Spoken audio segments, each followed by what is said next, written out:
All right, guys, welcome back to the channel. Welcome back to the stream. Welcome if you are new here. Thank you guys so much for joining me today and for waiting patiently, as always, for the intro to finish up. Appreciate you guys always chilling out while we do that. Yeah, so something new seems like YouTube added a new feature without telling me or anybody. I guess now you guys can kind of earn XP for chatting, and I don't know if super chats count for more, but there's like a community leaderboard now. And if you click the question mark, it says community leaderboard and XP. What is the leaderboard? A place for fans to stand out in the community. The top 3 get special badges and live chat. It resets every stream, so you can always try again. How do you get on the leaderboard?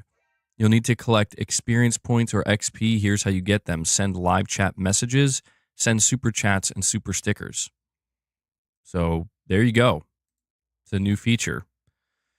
And Illegal Monkey immediately contributing to the dishwasher fund. Guys, is anybody having trouble hearing me? Is the audio okay? Yeah, my dishwasher just literally broke today. And, you know, gonna have to replace that. That was a direct donation. Illegal Monkey dropped a $20 direct donation saying, take this and stop breaking things. Bro, I mean, I don't know what's the life expectancy of a dishwasher on average, because I feel like I had this for about 5 years. 5 years. That's pretty good, right? Bro washes with a dishwasher? Well, yeah. I mean, hand wash sometimes, of course. You can't just use a dishwasher. But if you're cooking a lot, you know, if you got a lot of dishes piling up, dishwasher's a lifesaver. I'm scared to touch water. I don't need those dirty food particles on my hands. All right. But Illegal Monkey, thank you so much for that, man.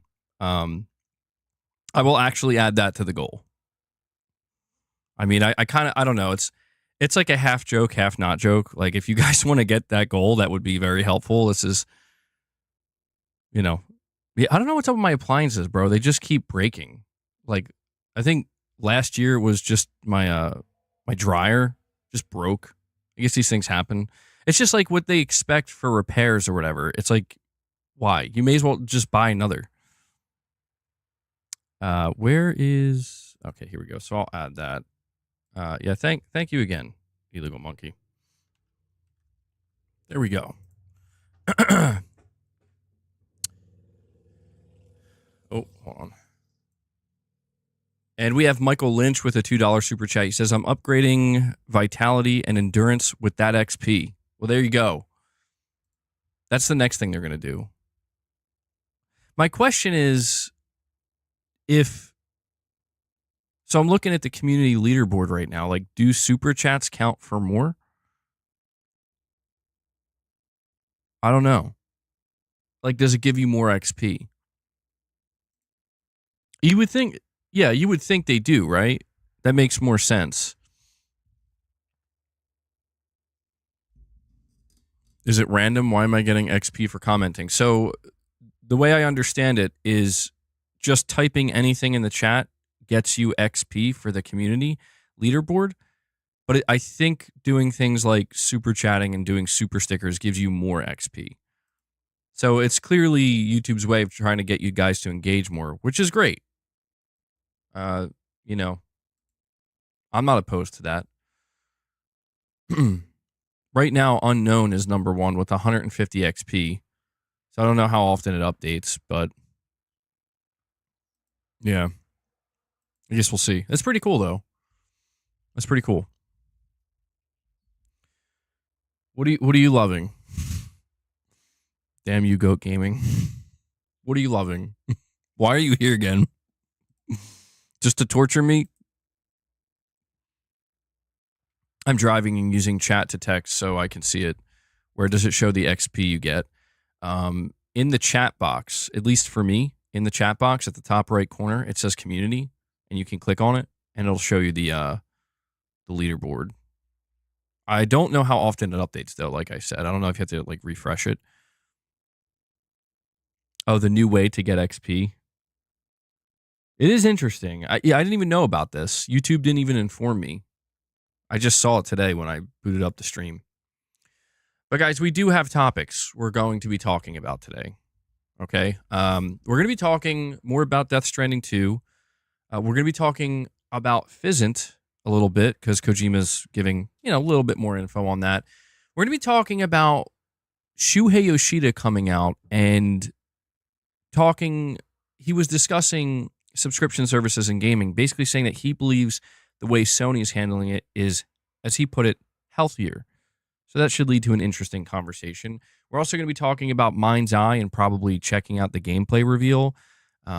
This is a game that people are feeling very unsure about, and we actually have a executive at the studio that created MindsEye claiming that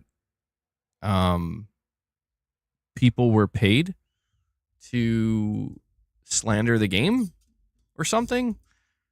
So, yeah, I don't know. So when it comes to the community XP, yeah, right now it looks like it's kind of, I don't know if it hasn't updated, but it says unknown is still number 1 with 150 XP. So I don't know. What are the purple crowns? Yeah, so it's, click on the top right, it says community on the chat box. Click on that and then click the question mark. It'll explain what it is.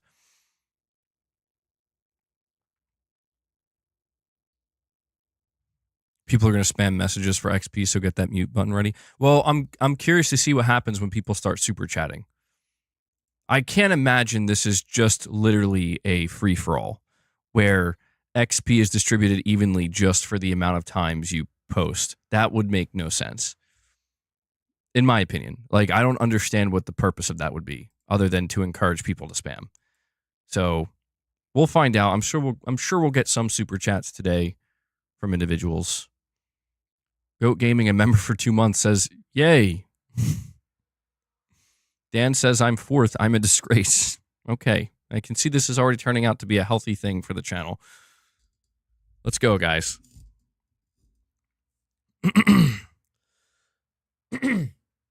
Am I going to disable a chat whenever there's a showcase or event? No, I'm not going to, but if I have to, I will make it member-only chat if it gets really volatile and out of control. But using slow mode during those times should be fine. Should be fine. Cardo, what's up, man?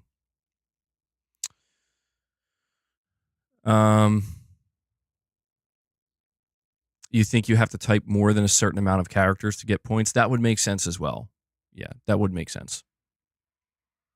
Otacon says, I just beat Expedition 33, amazing game. I even beat all the optional bosses. Game was tough AF, especially Simon. If you know, you know. Yeah, man. I don't think I beat all the optional bosses, but I definitely got to some of the tougher ones, and it is a tough game. It is a tough game. Glad you enjoyed it, man. Hellbound, what's going on, man? No, I haven't played Elden Ring Night Rain. I think I'm going to give it a try. I'm a little nervous. I have to admit, I'm a little nervous that I'm not going to enjoy it, but I'm willing to give it a chance. I'm taking a chance on it. It's amazing. Well, it's not out till tomorrow, right? What are the chances of Steam saying something about Half-Life 3 at Summer Game Fest? I don't know. Apparently it is real. Apparently it is real, which is interesting.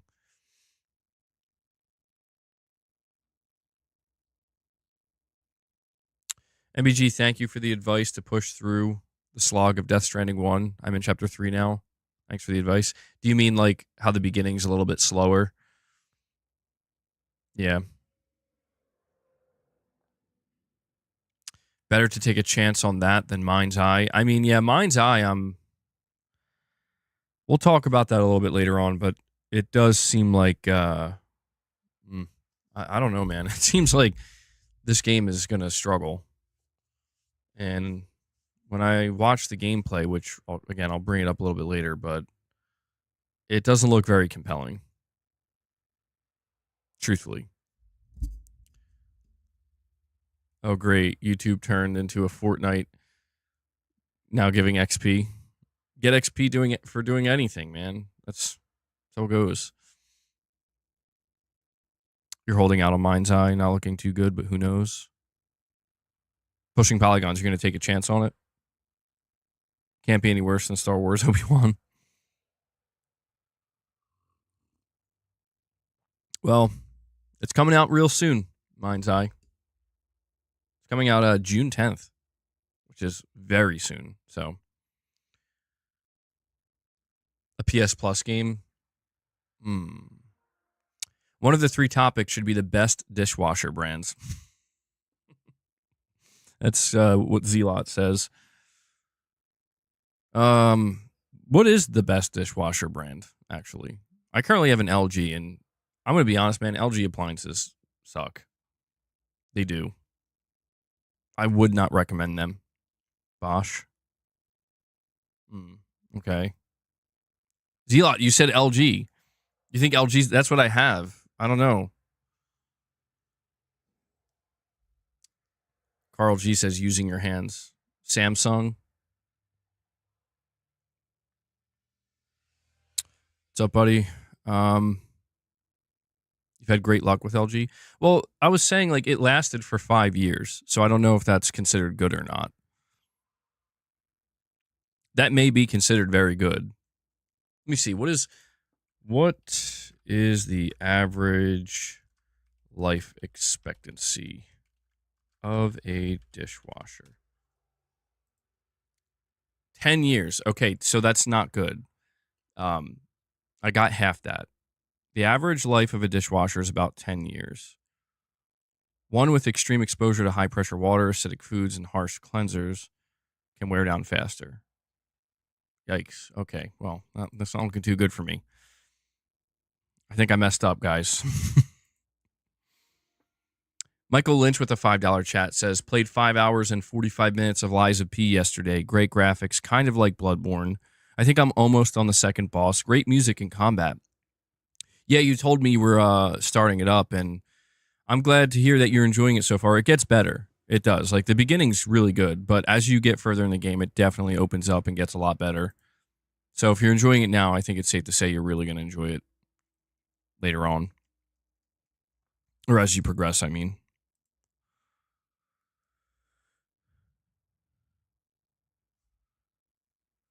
Too much protein powder? You like that you can mix and match weapons? Yeah, that's one of the more unique features of Lies of P. And trust me, when you get to like tougher bosses where you need to figure out different tactics, that comes in handy. Being able to have that versatility. Yeah, we did laws, and it's definitely outside the warranty. So the easy mode, I don't think releases until the DLC comes out. I'm pretty sure. Pretty sure that it's going to be in like one big update. Don't use powdered detergents. Always use liquid in dishwasher. Okay. I think we usually use liquid, yeah.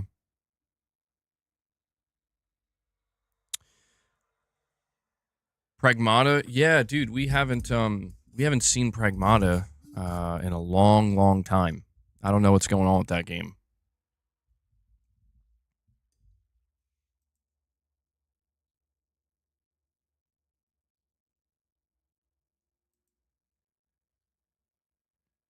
So I'm trying to understand this this XP thing. I'm looking at it now, and I don't know if it's updated for you guys, but it still shows unknown maxed out at 150 XP. Does it not go beyond that? And I don't think super chats make a difference. I'm not sure. Yeah, I don't know. YouTube didn't really explain this, so I guess we'll figure it out together. It's bugged out. Okay. Well, I guess that wouldn't be surprising. They're just rolling it out, so it's probably going to have a couple issues. Super chats are plus 50. Oh, okay. That's interesting. Yeah, this is an interesting thing they're doing.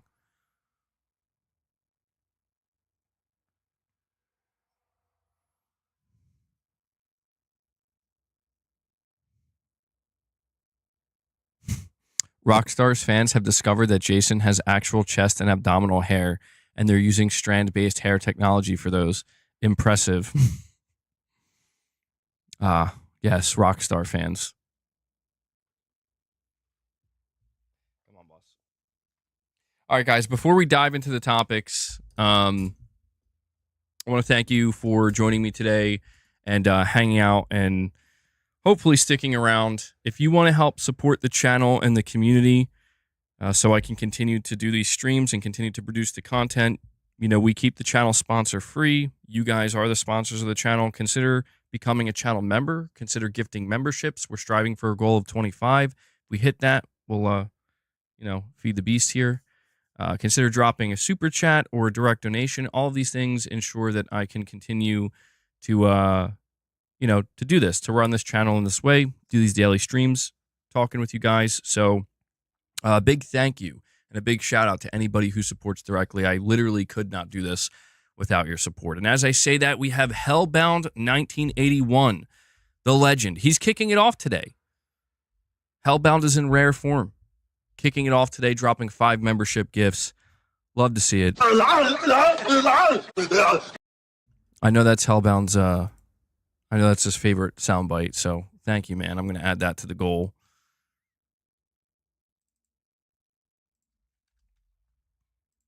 And before we dive into the first topic of discussion, if you could, please hit that like button. If you want to help with YouTube's algorithm and everything, just take a moment, hit the like button. Mod got a gift.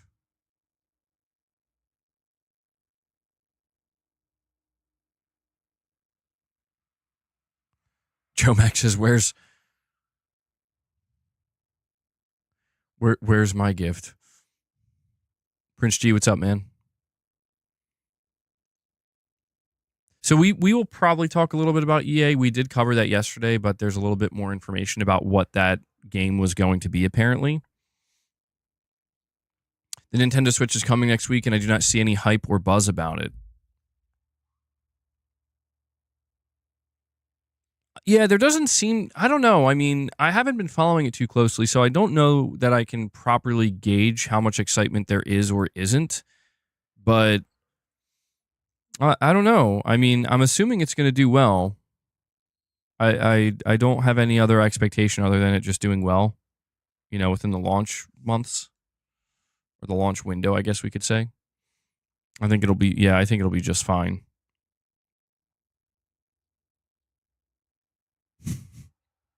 The first topic is not dishwashers. All right, so the first topic, we're actually going to talk about what Shuhei Yoshida had to say about PlayStation Plus. I have a write-up here from Insider Gaming, and it says Shuhei Yoshida thinks dangerous subscription models won't advance the industry. Few come as wise as Shuhei Yoshida, the former Sony employee, has weighed in on how subscription-based services are changing the gaming landscape. He talked about how detrimental they could be to the future of gaming if they're not managed carefully.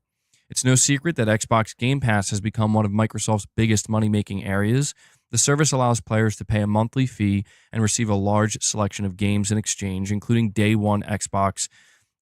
They say exclusives, but, I think published games is probably the more appropriate terminology. The approach is well liked, but Shuhei Yoshida has given justification as to why it's not all rainbows and roses. In an interview with game developer, Shuhei Yoshida discussed how developers who are cozy with these services have an advantage, and how it will become harder for third-party studios and indies to cross that divide. He explained, if the only way for people to play games is through subscriptions, that's really dangerous because what type of game can be created will be dictated by the owner of the subscription services. That's really, really risky because there must always be fresh new ideas tried by small developers that create the next wave of development. But if the big companies dictate what games can be created, I don't think that will advance the industry. Yoshida acknowledges there's an inherent bias when discussing Game Pass and PlayStation Plus because of his longtime PlayStation association. But he believes that PlayStation Plus is quote-unquote healthier because Sony isn't giving away first-party games immediately.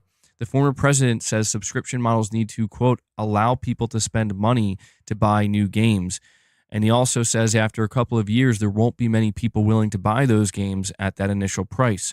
So they'll be added to the subscription service, and there'll be more people to try those products in time for the next game in the franchise to come out. So this is, I would say, a relatively interesting quote and some interesting insight we're getting from Shuhei Yoshida. And, you know, I think what's interesting about what he's saying, maybe a little bit misguided, is he's making it seem like you cannot buy games if the subscription model is the priority. And the way I'm kind of interpreting this is it's less so about not having the ability to buy games, and it's more so about that subscription model facilitating the,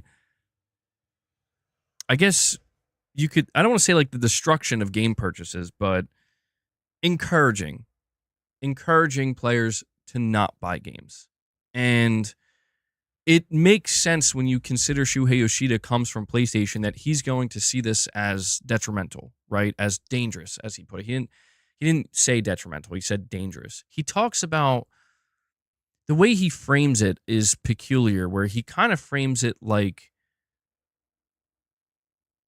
he was kind of framing it like developers don't have a choice about what type of games they're going to make due to them launching day one into a service. I don't think that's the case. I think in the future, if that's all that's available, that could be the case. So I understand where he's coming from. And we have Pushing Polygons coming in, dropping another 5 membership gifts for you guys. I need to see some W's in the chat for Pushing Polygons, bringing us up to 10 members on the day.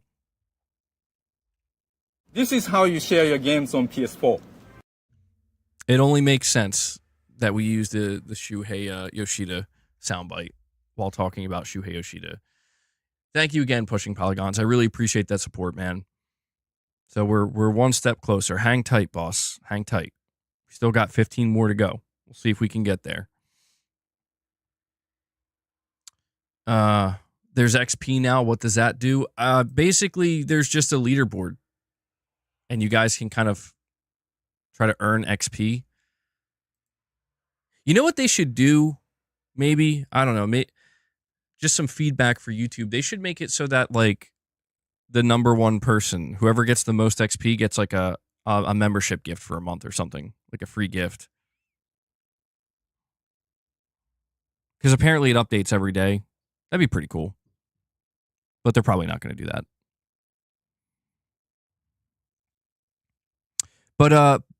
But yeah, I think Shuhei Yoshida's take here is, I don't think he's completely wrong, but I just think his framing of it is kind of misguided or doesn't make complete sense because, again, like, he's not name-dropping Xbox Game Pass. He does name-drop PlayStation Plus, or basically saying that he thinks Sony's way of doing it is healthier. So even though he doesn't name-drop Game Pass, I mean, what else could he be talking about?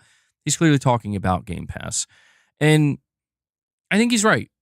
I do. I think he's right in the sense that, generally speaking, it highlights that the traditional model is still the best model for the simple fact that it's the most surefire way for development studios and teams to be able to continue to develop new games. You know, the model has always been a certain amount of money is dropped into, come on, boss, into the development of a project. And when that game is done development, it's sold for X amount of dollars, right? For a certain price point. And they rely on the full sale of those games, usually up front for like the first couple months. Some games have a longer tail, but they rely on that to not only break even, but make a profit. So that way they can pocket a little bit of money, continue to grow their studio or their ambition and whatever, and then also make another project. That's just the simplest way of doing it. It always has been. It doesn't mean it's the only way, though. And I think what Shuhei Yoshida is highlighting here is maybe a long-term future where it's like we reach a point where people don't buy games anymore. Could that work? I think it could. Yeah, I think that if the gaming industry eventually got to a point where music, movies, and TV is where pretty much nobody's buying anything anymore and it's all about engaging with services, I think it could work. But what I do believe is that it requires a complete transformation of the way game development works, right? And it's going to have a profound impact on all of the gaming studios that exist within the industry, all the way from indies to the, highest end studios like Rockstar and Naughty Dog, right? It's going to have a massive impact. And I think that that's what Microsoft would prefer. I think that's obvious. Microsoft would prefer Game Pass to become, a service that has over 100 million subscribers and becomes pretty much the preferred way for people to engage with video games. Obviously, that's what Microsoft wants. And there's nothing necessarily wrong with that. But it's like I said, in order for Microsoft to achieve that, it does require them to convince everybody that that's a better alternative than buying your video games. And it's not up to the consumer. It should not be on the consumer to have to worry about what this means for game developers, right? That's not the consumer's responsibility necessarily. But, as we see these things kind of happening in front of us and evolving, I think the consumers who are paying some attention can't help but wonder, like, where it's going to lead.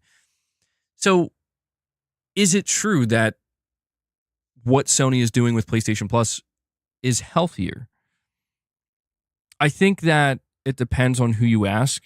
Considering Shuhei Yoshida is a businessman, he was part of the PlayStation business, part of the games industry business for his entire career, I'm going to say it makes complete sense why he's saying that's healthier, because what he's basing that on is what has been since the beginning. What has been is people buy games. Without game sales, it's what is there, right? How do we justify investing in studios, investing in projects, and continuing to grow studios if we can't sell video games, right? It's all about being able to bring in large swaths of money on a cyclical basis. Subscription services absolutely facilitate that, but the danger, I would say, that Shuhei Yoshida is highlighting here comes in the form of people being able to just easily walk away from it. You know what I mean? Like, what makes a subscription service work is not just people subscribing to it, but people staying subscribed to it. Not for 1 month, not for 2 months, but for many, many months and hopefully years at a time, right? That's what makes a subscription service work. You need to have people come in and stay and not go. And so you can kind of understand that if you just keep feeding them like what Microsoft is doing, these AAA games, that's what's going to keep them staying, right? That's what's going to keep them seated and remaining in that subscription service. But it does seem like, and this is the big thing that I've continued to highlight, or I have highlighted and I will continue to highlight, it does seem to me that the industry, at least for now, and when I say the industry, I mean to say the market, not the industry, the market. The market seems to continually send a clear message to the games industry that we don't want that to be the new model. We want it to be an alternative model that can coexist. But generally speaking, people continue to buy games. And you might say, well, people are continuing to buy games because most of the games that people want to have and play are not being put into these services. And that is true. But the argument there, I think, comes in the form of if it was that much of a problem, right? And that's the way we kind of have to view it. Like if it was a problem, the consumer would reject it. The consumer would say, I'm not buying this. And to be fair, we do see that sometimes. We do see game devs come out with AAA games and it is rejected, right? Like people are not paying $70 for this. And so it just seems like the danger that I think Shuhei Yoshida is identifying here is the one that we have identified from the beginning of Microsoft announcing they're putting their games day one into Game Pass. And that is, what does this mean for the quality? What does this mean, for the revenue of the studio? How is this sustainable? It calls into question the overall sustainability. And it's pitting that sustainability is being tethered to exactly what I said, large quantities of people not just subscribing, but remaining subscribed. And so the way I kind of view it in my mind is there's like multiple working parts to keep the system going. You have the video game publisher that funds the development studio, and then the development studio sells the video game to the consumer. And the only way that development studio can convince the consumer to buy that video game is it has to look good. It has to be high quality and seem like it's worth the asking price. Those are the working parts. So the publisher has to have enough money to fund the game. The development team has to have enough talent to create an appealing game. And the consumer has to be willing to be sold on that game based off of its general appeal. That's the system, right? That's the way the system. Those are the moving parts that are reliant upon one another. Where if one of those things breaks down, it falls apart. If the development studio lacks talent or doesn't create a compelling enough game or a high quality enough game, the consumer is much more likely to pass on it and say, "I'm good. I'm not going to whatever price you're asking for this game. I don't think it's worth it." If the publisher doesn't have enough funds, to invest the amount needed into a game to facilitate that, that's a problem. If the consumer, and this is where I saw somebody in the chat saying, people are struggling now more than ever financially. If the consumer is being priced out, that's also another problem. So it's a very delicate balance. The thing is, this is the balance that's been maintained since the beginning. If you look on the other side of that with the subscription services, to me, the moving parts are you have the publisher, and the publisher obviously needs to continue to fund games. But the middleman, I would say, the middleman is still the developer, but what changes is the need to sell people on games changes. It transforms. And this is where the whole topic of quantity versus quality has come up over the years. I've maintained that one of the reasons why Microsoft has not been able to get Game Pass where they want it to go, 100 million subscribers, is because I think quantity is simply not going to be enough. I think that the expectation is quantity and quality. And that's a tough one, right? That's a tough one because it's like, well, guys, if we're going to be dropping new games day one into a service like every month or 2 months or sometimes 3 months, you're going to have to expect the quality to maybe oscillate a little bit, it'll be up and down, really. We can't have peak quality and high quantity every single time.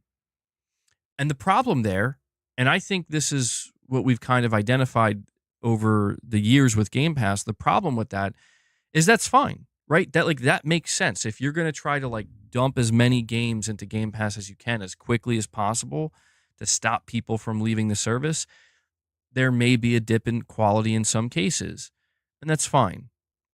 Doesn't mean people are going to stick around, right? Doesn't mean people are going to feel compelled to subscribe.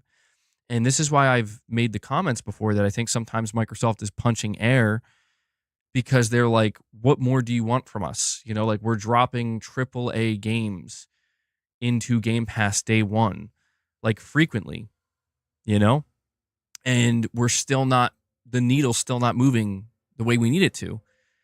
And I think that that's probably the most interesting sign of all, where it's like, yeah, I don't know, man. I at some point you have to ask the question,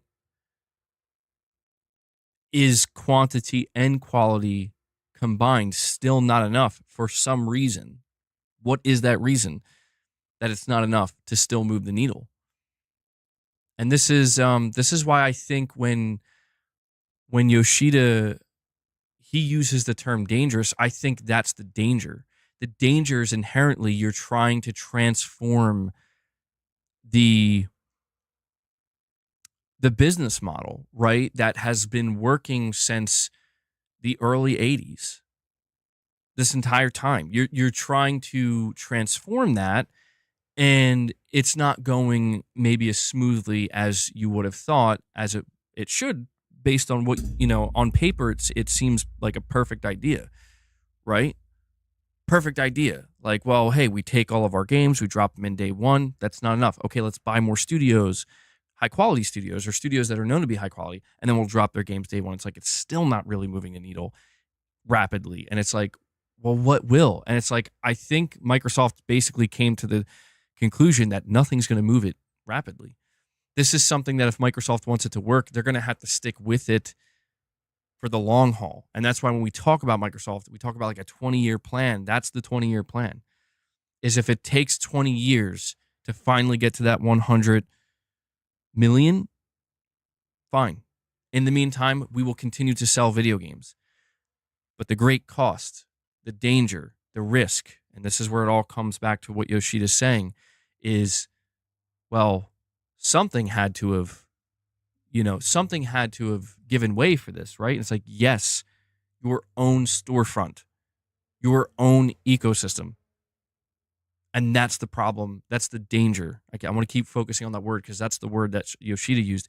That's the danger, is they basically, I don't want to say they destroyed their own ecosystem, but they did severe, irreparable damage to it in the form, not from a consumer level, mind you, but from a business level where good luck trying to get people to buy games on your storefront now, on your ecosystem, because you have just spent the last 7 to 8 years telling them they don't need to buy games.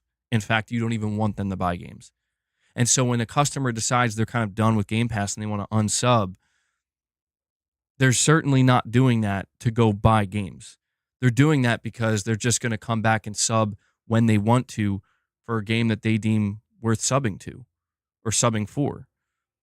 And I'm not saying that model can't work. Again, I'm just saying it means it's going to take probably a long, long time, if it ever will work. Lux, you're saying the racist EA studio getting shut down yesterday was some funny crap. Studio head said in an interview she doesn't hire white people because she wants a safe work environment. Was that the same studio? Lux, are you sure about that? Because I know exactly what you're talking about. Are you sure? Because that was a really terrible thing. That was? Oh, wow. Wow. Okay. Yeah, okay. I don't know that I feel so bad now. I didn't know that. I knew about that situation, and I saw that clip, and I was mind blown by that. I'm like, that's blatant racism. This can't be okay. Why is this allowed? And, it kind of blew over, I guess. People moved on from it, which is fine. Well, it's fine in the sense that you can't really do anything about it. People want to move on, they move on. But, okay. Interesting. Very, very interesting.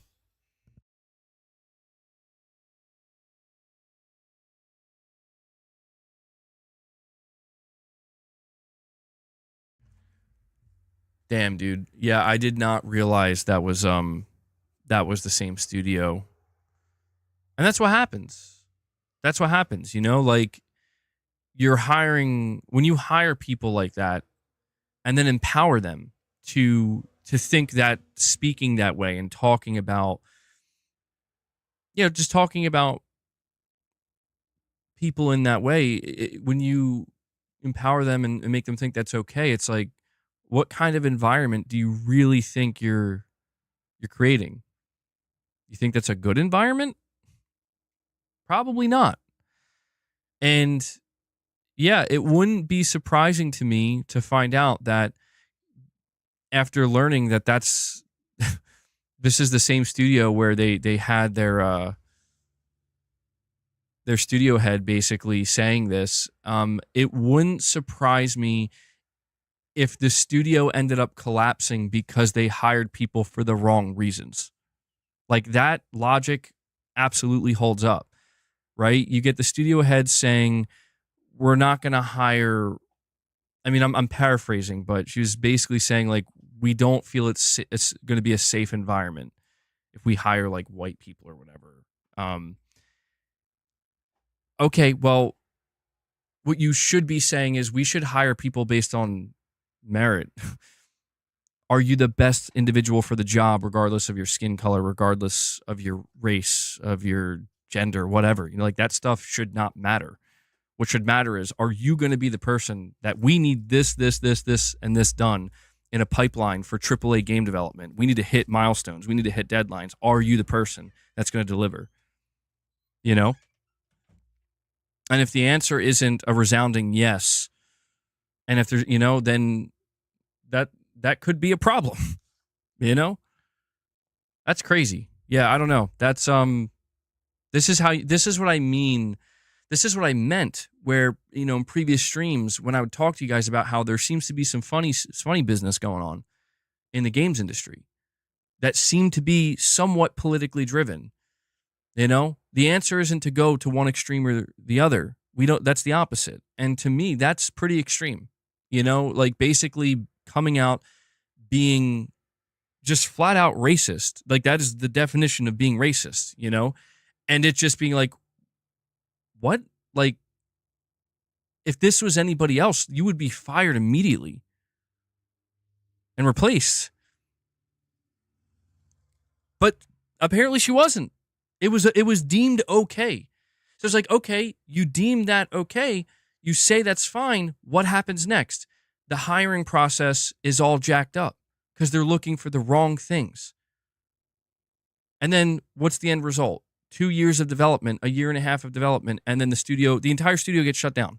The entire project canned and the studio shut down. And it's like, this isn't surprising. It's unfortunate, but it shouldn't be surprising because this is the foundation that you built the studio upon. Where did you really think this was going to go?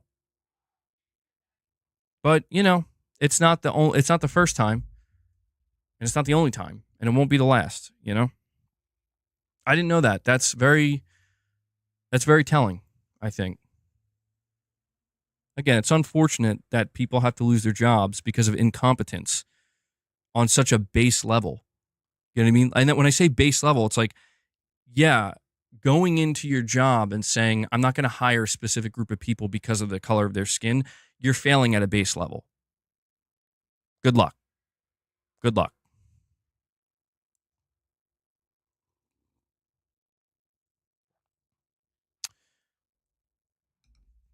All right. What was I talking about?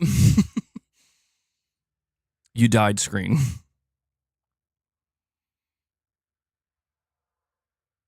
Discrimination 101. I mean, listen. I understand that it was for a Black Panther game, and there does need to be a certain level of care, I guess, taken there. But the way it was, that's too extreme. Like, that's way too extreme, dude.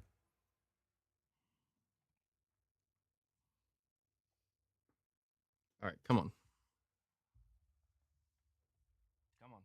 It's not time yet.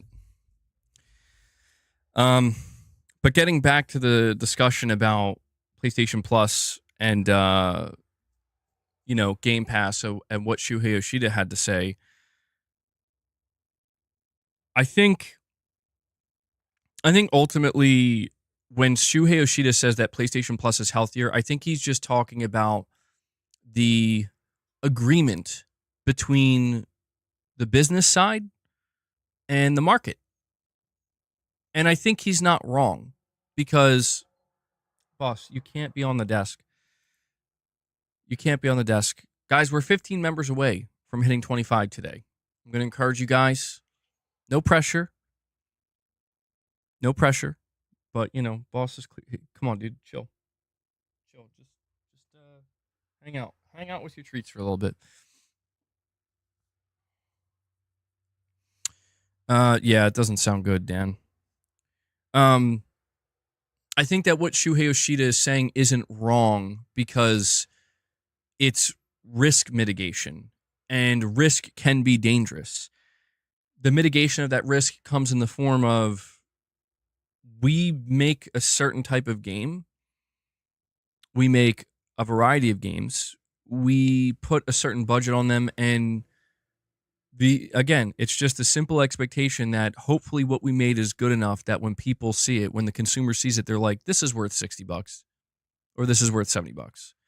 And that they can appeal to a wide enough group of people, a large enough group of people to continue to do it. And this is why people call into question, well, if Sony's budgets are ballooning in the AAA space, how long can that be sustainable? And I did see somebody say that. They were like, okay, well, listen, somebody was saying, like, if the Game Pass model in the subscription service model in gaming, if that's not sustainable, then how is the ballooning budget of AAA games? How is that going to be sustainable?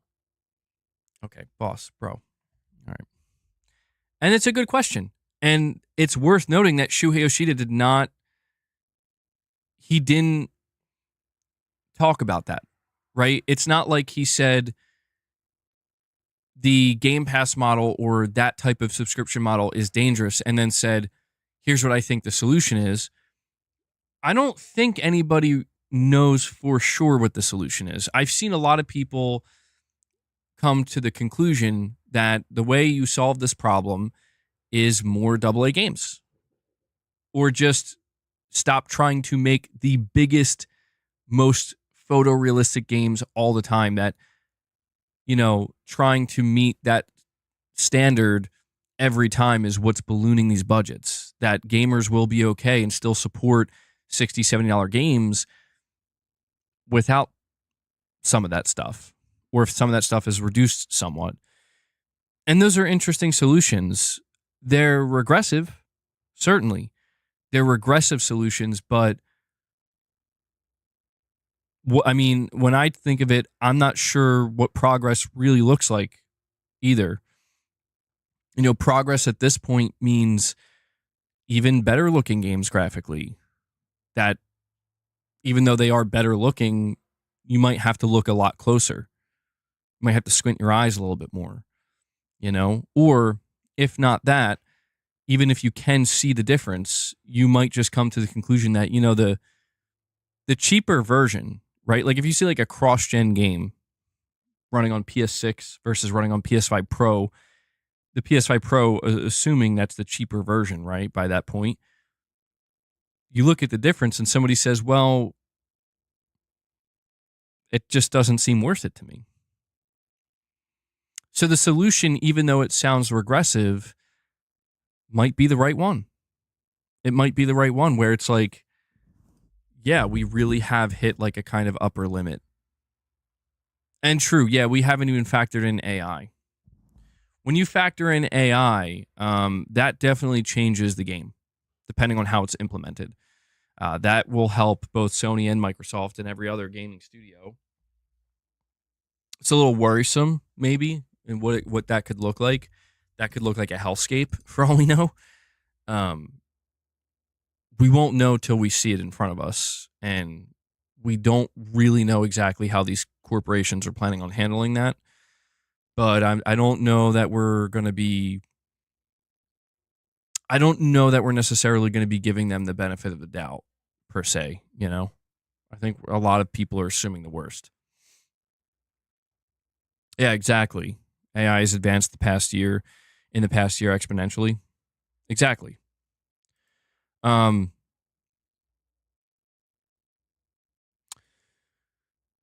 it comes to the subscription service model in the industry, I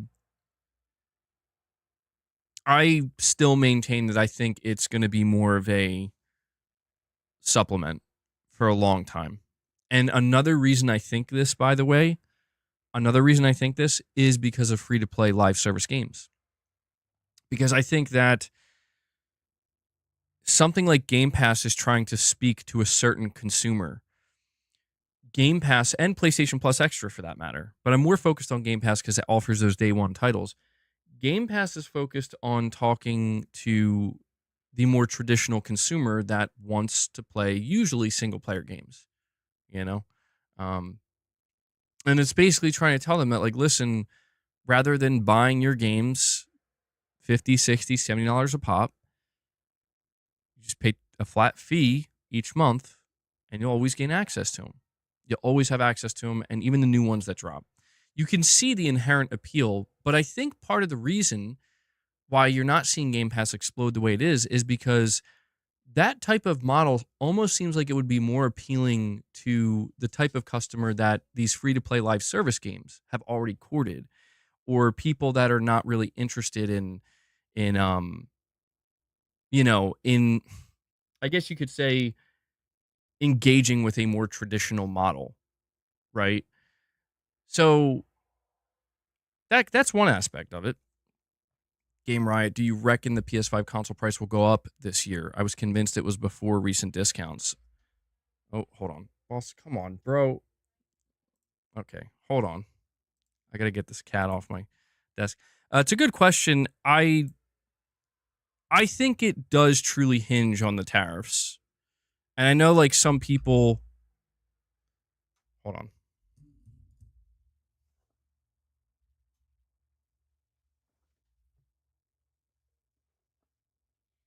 He's getting hair everywhere. I know some people, like, think the tariffs are an excuse, but no, in the case of PlayStation, they're literally not. People have this...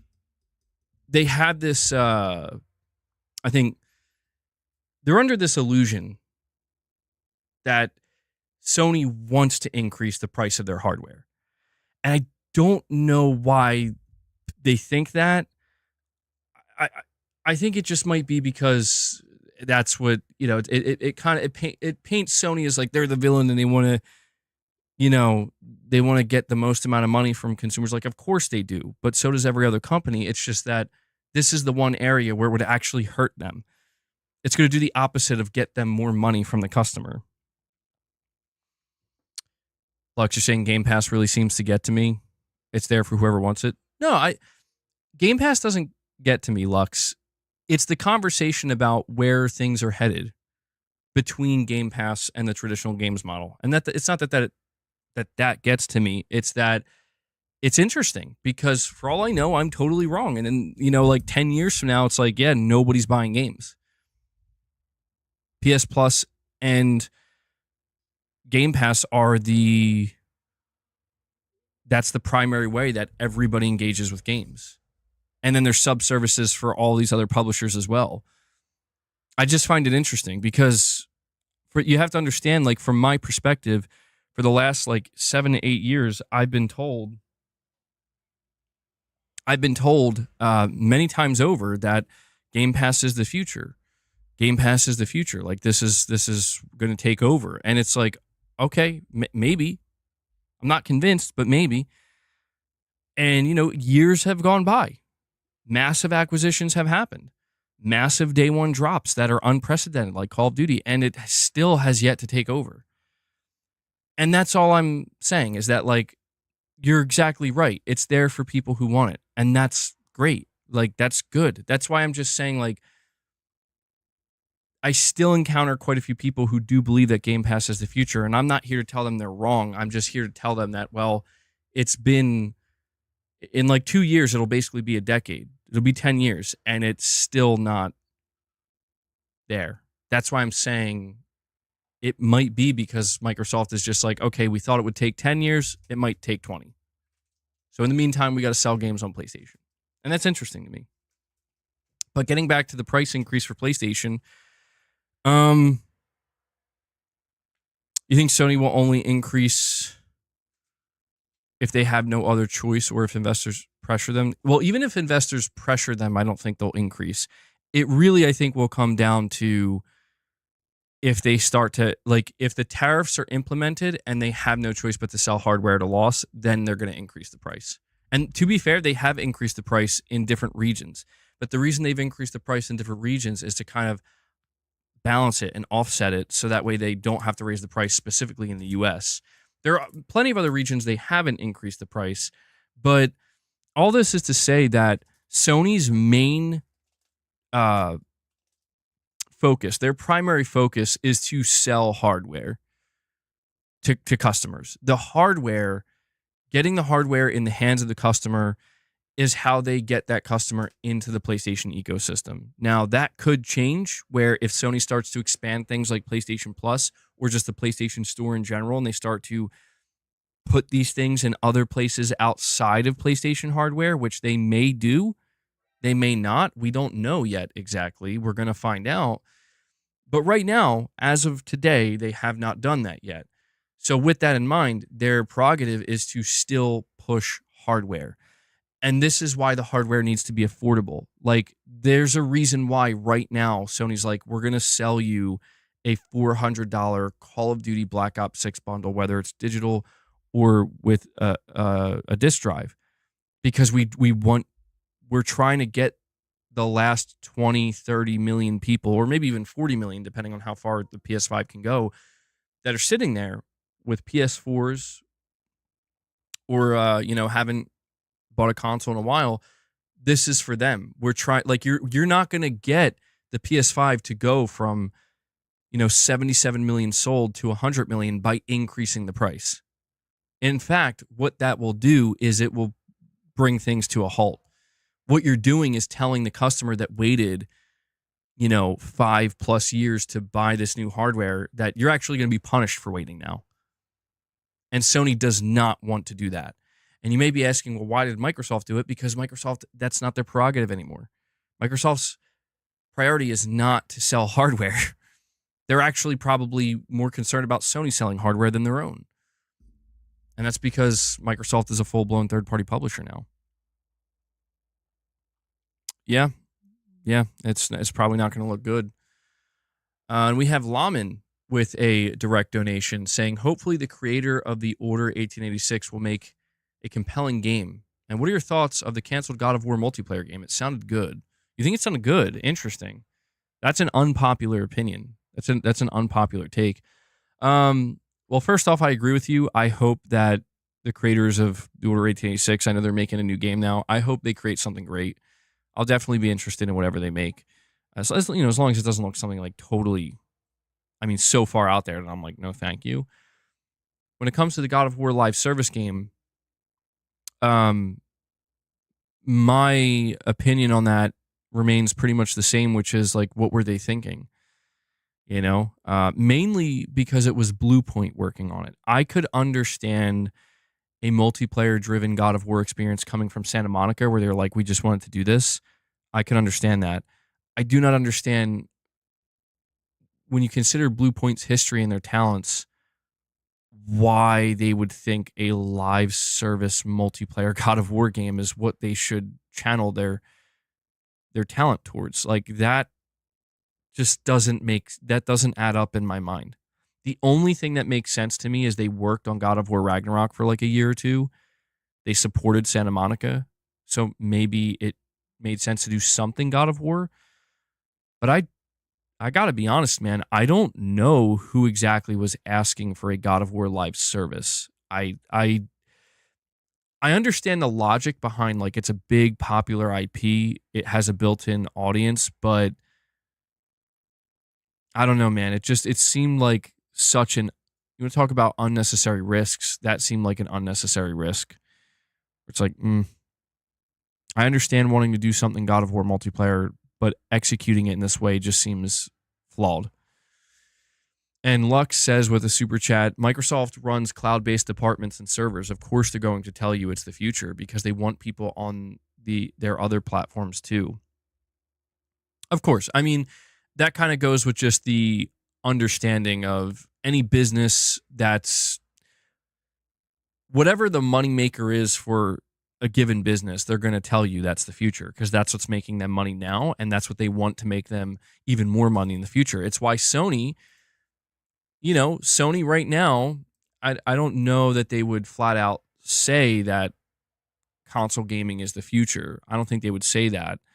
But what I can tell you is they're certainly not going to say console gaming is done. It's only downhill from here. They're not gonna ever present it that way, even if it were true, through the data, because that's their biggest moneymaker. It has been for a long time, pretty much the whole time, and it's still making them more money than ever. One of the biggest things that Sony worked very hard and is still working hard to prove to their investors, and they've been pretty successful overall, is they've been working hard to prove to them, like, the PS5 generation can make and is making even more money than the PS4 generation. And what that ultimately means is growth. And of course, investors are going to ask, well, if you're selling the same amount of units and you're selling to the same customers, where is the actual growth? And it's like, well, the growth comes in the form of, customers are buying more games now. Those same customers, they're buying more accessories. We're charging more money for certain things, like the PS5 Pro. And it's like, yeah, that will translate to monetary growth. But this is exactly why Sony's like, we also need to focus on MAUs now, because the name of the game, whether you think it's right or wrong, the reality is the name of the game now in 2025 for all these companies is monthly active users. And the important thing to understand is that doesn't mean Sony throws away hardware sales. That doesn't mean hardware sales are not important. Don't be surprised if by the time the PlayStation 6 rolls around, Sony once again conveys to investors that now units sold is the most important. It can kind of fluctuate when it needs to.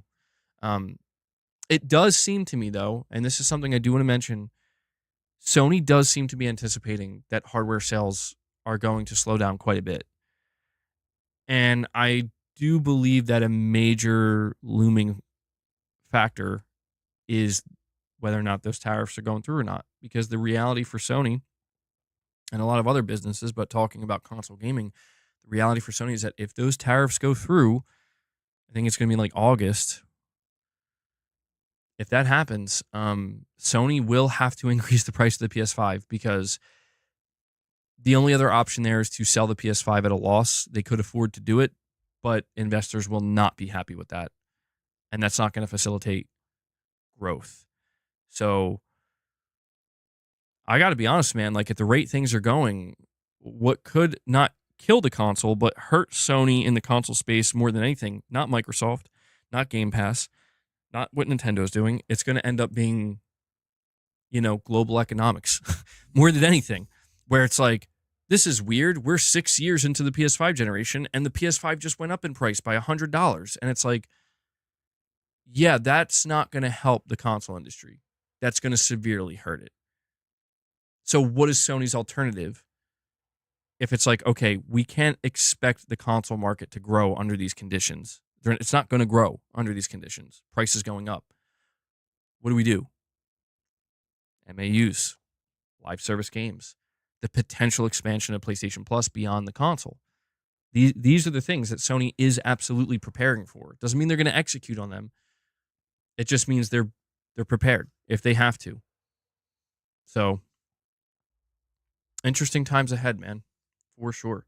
By the way, guys, if you're enjoying the stream, and I appreciate you hanging out with me today, take a moment, hit that like button. You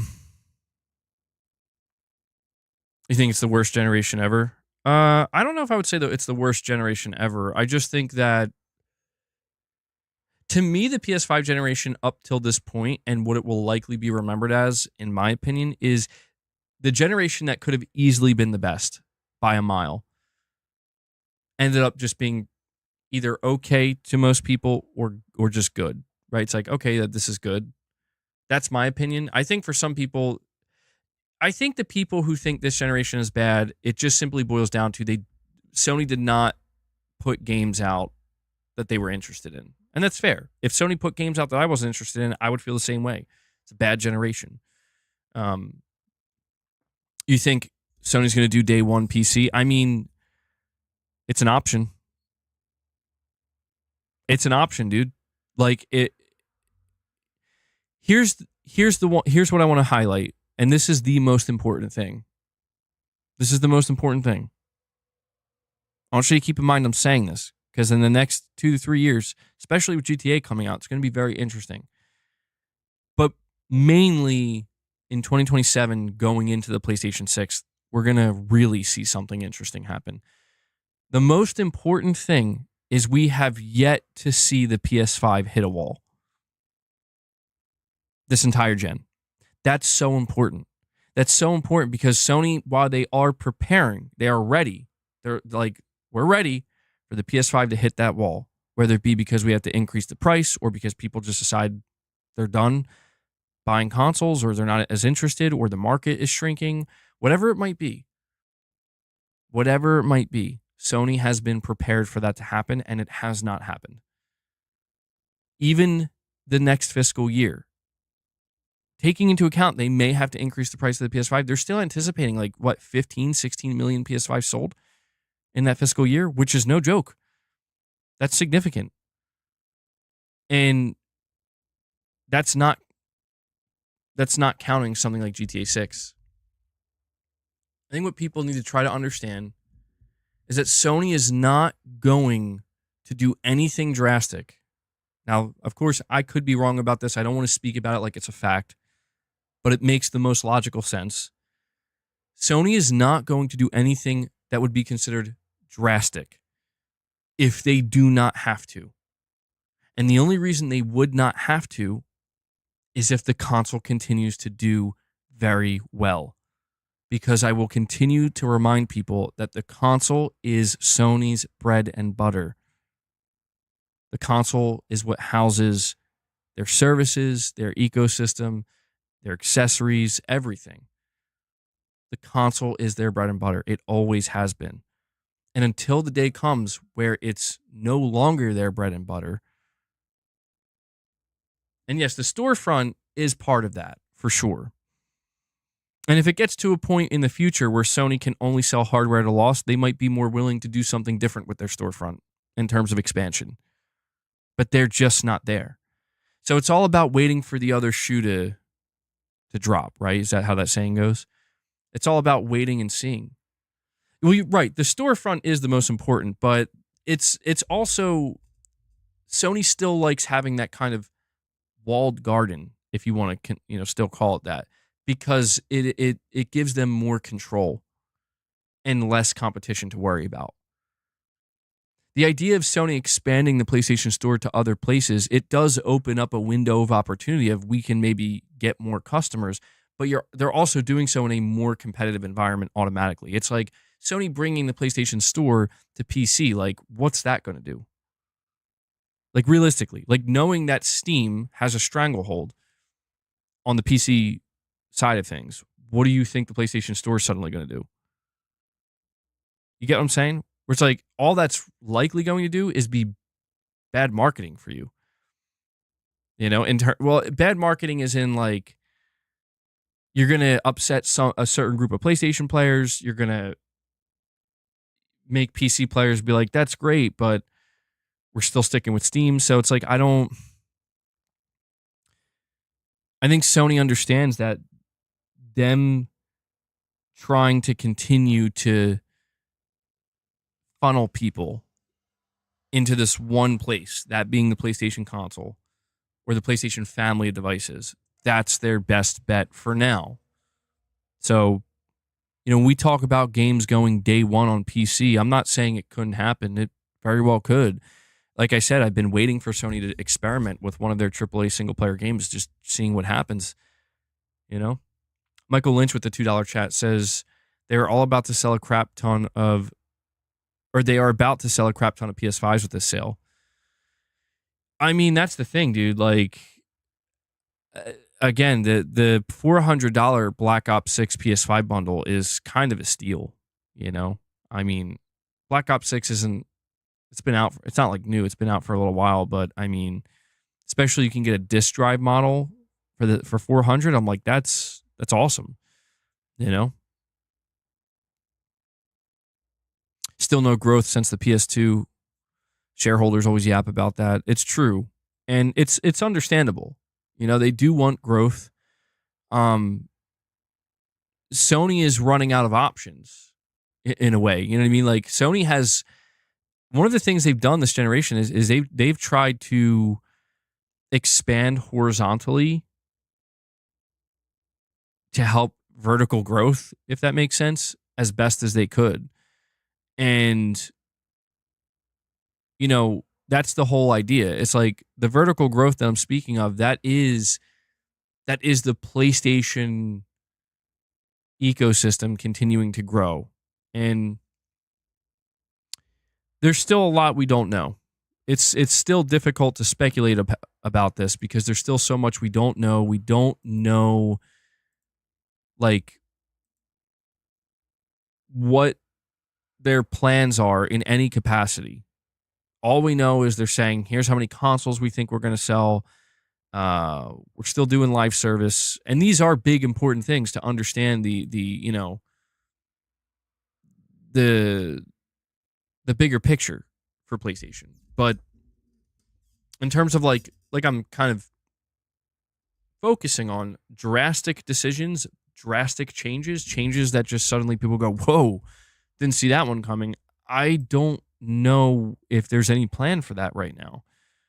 I think there's maybe like backup plans of like, if X, Y, and Z happen in that order, then this is what we do. But only when that happens, or if that happens. I think, Microsoft always is. Microsoft is the what's the word I'm looking for? I'm always at a loss for words these days. Microsoft is, I guess, simply put, is the best example of this. People, I think, completely overlook, and I always remind people that Microsoft went into the Xbox One generation believing they were going to sell 200 million units and break through that 150 million wall, or ceiling, I should say. And they had full belief in the console ecosystem. And I know that was like 10 years ago, but it's important to understand that, like, they thought that 10 years later, after the launch of the Xbox One, they thought that they would have set a new record, essentially. And it's true, plans change, but the question of why did they change? That's the most important thing. The reason why Microsoft's plans changed is because they failed to even remotely execute on that plan. And I do not believe it was because that market that you think exists no longer exists. It wasn't. It was that market that does exist, you failed to appeal to them. That's the big thing here. And, I think that Sony and Nintendo continue to prove that there is still a large market here and a lot of money to be made. And that's just reflected in the data. It just is. Is there growth? Sure. Maybe a bit unconventionally, though. Not the way there used to be growth. Would it be foolish for Sony or Nintendo to come out and be like, we're going to sell 200 million units? Absolutely it would. Yes. I don't like if that would scare investors. Like, are you crazy? You're not going to sell unless you drop a console at $150. Unless the PS6 is like $200. You're not selling 200 million units. So yeah, that would be foolish to think at this point. But that's why I'm just trying to say that, like, you didn't see Microsoft make these changes until they were forced to do so. And that's very important to understand. Game Pass was not even a remote thought in Phil Spencer's mind or Don Matrick's mind when they were rolling out the Xbox One. Game Pass was the result of panic, of holy shit, everything's on fire and we need to put the fire out now. Backwards compatibility was not a thought for the Xbox One. It became a thought out of panic because they're like, everything's on fire. These things, buying publishers also was out of panic because it was like, okay, we just launched a new console. Our marquee title, Halo Infinite, is a laughingstock. What do we do? And any of the studios we bought in 2018, none of them are ready to go. What do? It's like, well, we only have one option. You know, they had to like break open the piggy bank, right? And like, well, we got to start buying publishers now. And I'm not highlighting this to make it, it's not about like, oh, highlighting Microsoft's failures and laughing at it. No, it's just the basic understanding of they did not do these things and they would not have done these things if they did not have to. Sony and Nintendo do not have to do these things. Again, it's why? Why don't they have to do these things? Because they are finding success where Microsoft found failure. That's why. Now, if somebody wants to say to that, well, how do you know Sony isn't going to also find failure? I don't know that. I don't know that at all. I'm nervous about the PS6 generation. I don't know if I'm nervous about Nintendo, but it's like, I don't know, man. There's more negativity than I was expecting. So we're going to find out. Digital Dude 25 with a $5 chat saying, I want Intergalactic to win Game of the Year just to see the salt from the grifters. Oh, man. If Intergalactic wins Game of the Year, it's going to be I don't know. I mean, I do know, Digital Dude, that there will be salt. Absolutely. That's a guarantee. How much, though? That's the interesting part. How much will there be? What if Intergalactic really is just a great game? And that's it. It has a fine story. Nothing too controversial. The most controversial thing is the main character's head is shaved. What then? I hope that's what Naughty Dog does. I do. I hope Naughty Dog just comes out and they're like, we just made a really awesome game with a pretty good story. Maybe a simpler story, but something good. Something that's would be hard to really make a fuss about. That would be amazing because it would shut everybody up. Not everybody. There would still be people screeching, but they would be made to look like fools because it's like, you say that like it's impossible. I'm not saying it's impossible. It's just that's definitely not the expectation. The expectation is, again, we're coming off of The Last of Us Part 2. People have this viewpoint of Neil Druckmann, and the expectation, I would say, is more like, okay, here, insert the Jim Carrey meme, like, oh, brother, here we go, here we go, right? I'm rooting against that. I'm saying no. What if this game's just awesome? The characters are fine, the story's fine, the gameplay's incredible. I think people keep kind of dismissing the fact that every time Naughty Dog talks about this game, they're talking about how deep the gameplay is. How you're not going to have a companion. It's going to be... I'm super interested, man, to see that, because they have been talking about this gameplay more than anything else, more than the characters. They talked a little bit about the story and how it's going to be about religion and explore that, and people putting their faith in things. And that's, to me, that is interesting. I like that concept, but they always bring it back down to this is the deepest gameplay we've ever made, and they're super excited to show us. And I'm like, as a gamer who plays video games, that sounds really interesting and appealing to me. Well, of course, they're not going to talk negatively about it. That would be how funny would that be, though? Neil Druckmann's like, yeah, we may have made a dumpster fire. I'm not sure yet. You guys are going to have to let us know. Could you imagine that? Man, Sony would kill him.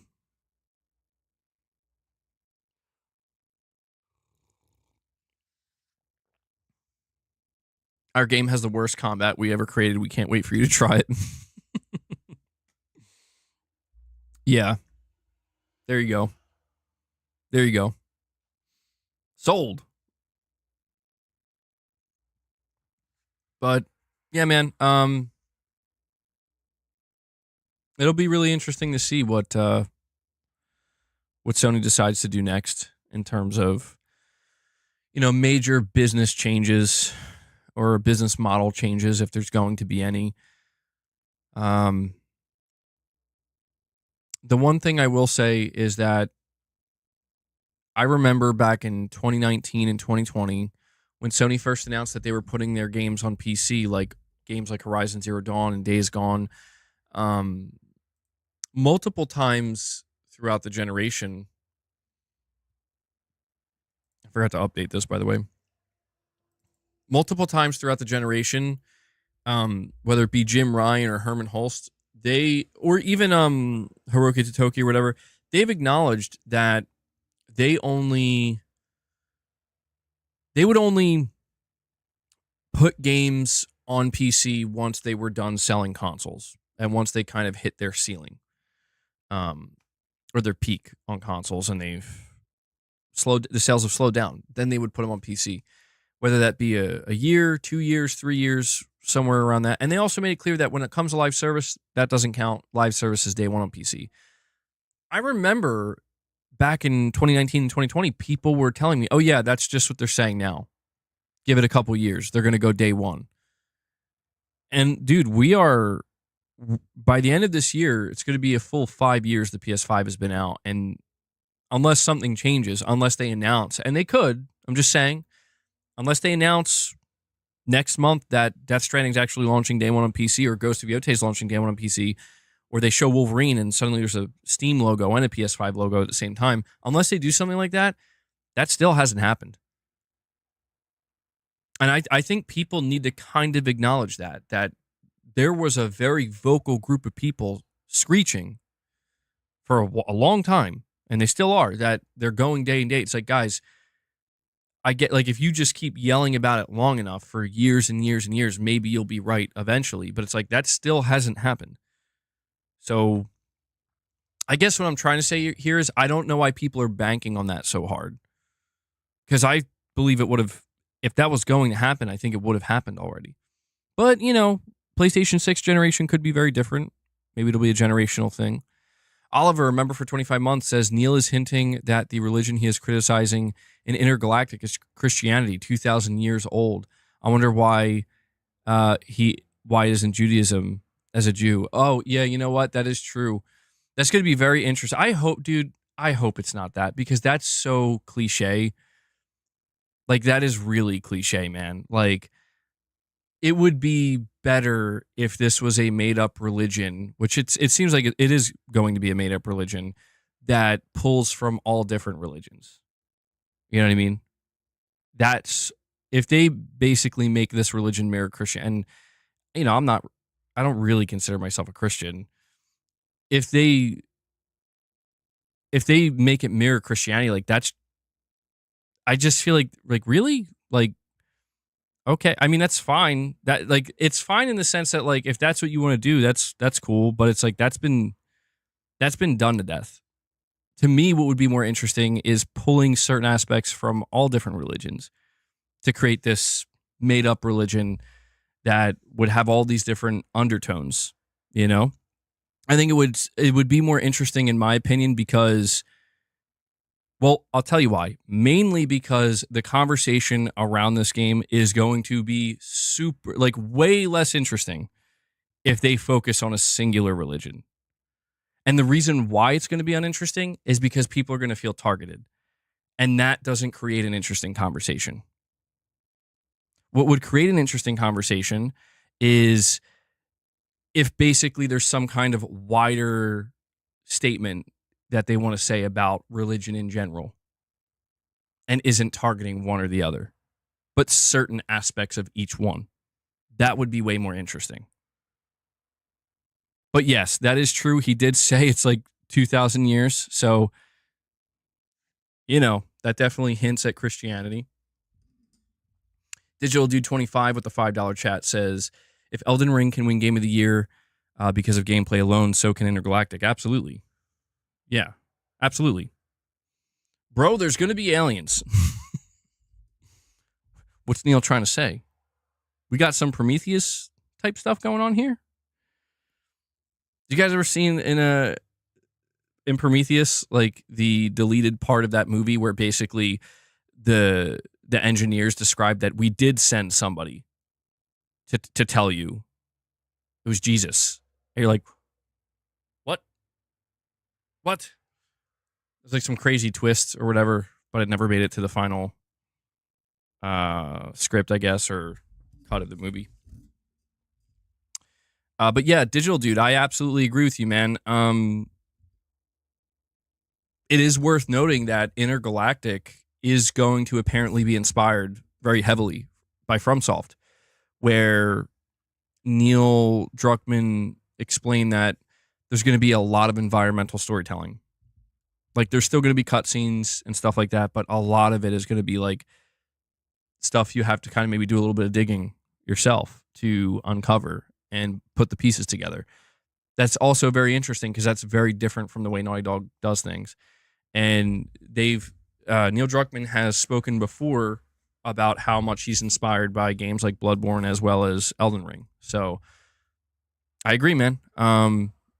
If this gameplay is as strong as they're making it sound, that'd be amazing. I would love for Naughty Dogs. I would love for Intergalactic to basically have a weak story, truthfully, and just be so stellar with its gameplay. Like that's all people are focused on. Like, this game feels so incredible to play. It's like some of the best gameplay ever made.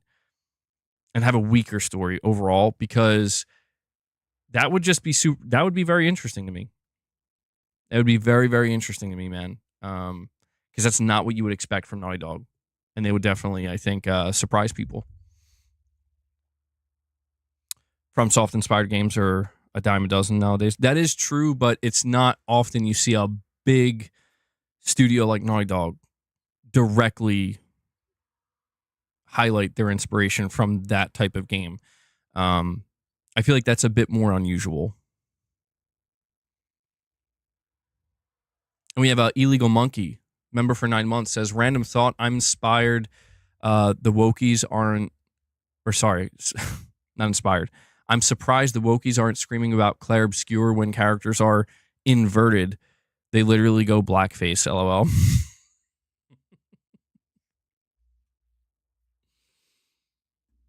Maybe they are. We just haven't been paying attention. I don't know. It's a fire truck coming by. There they are, Illegal Monkey. There they are. They're on their way. Did you guys see that Claire Obscure? They announced they sold 3.3 million copies in 33 days. I'm like, really?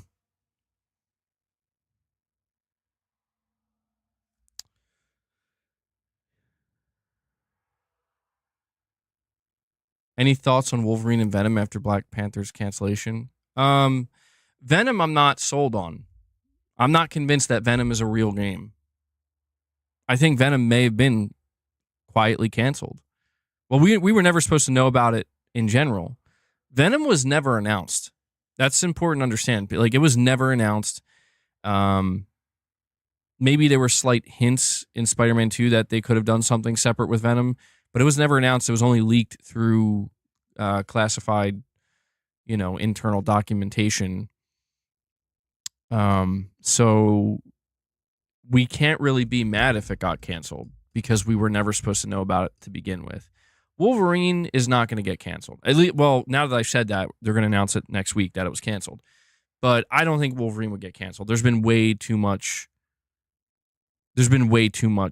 put into it. What are you talking about, Ears? Dude, we just spent, well, I mean, we deviated a little bit from the PS Plus and subscription talk, but I don't know, I feel like we've been I think we've been pretty versatile today. But no, we're still going to be talking about Death Stranding 2 and PHYSINT, as well as MindsEye.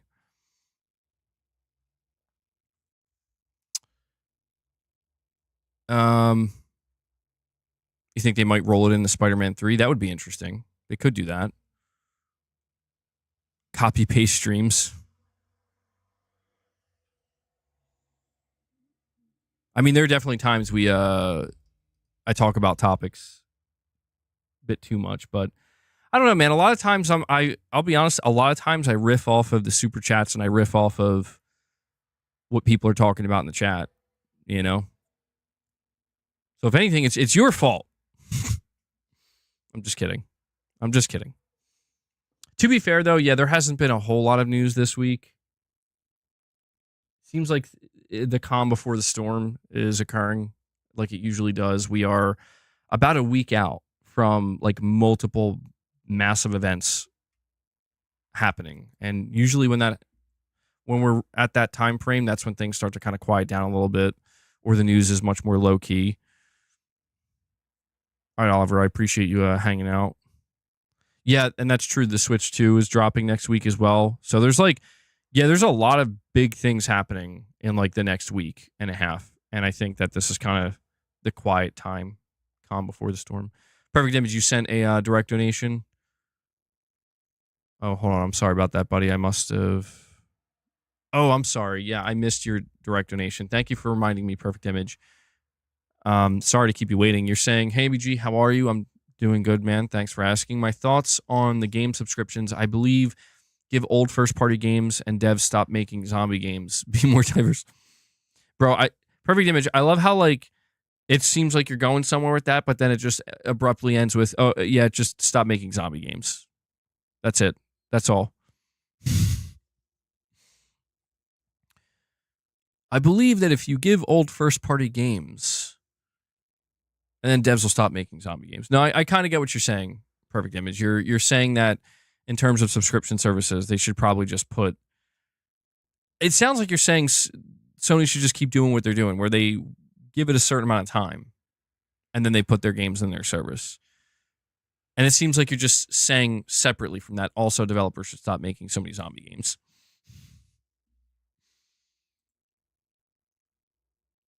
Hanzo says he likes zombies. I like zombie games.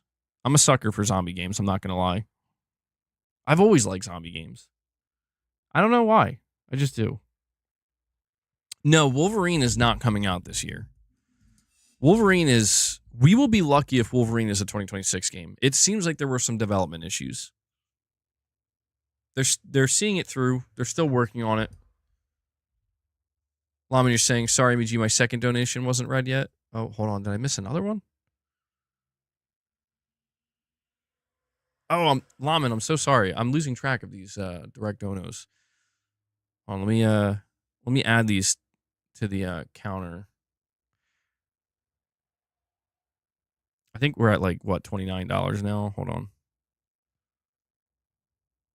Sorry about that, Laman. Yeah, I don't know why I missed some of these.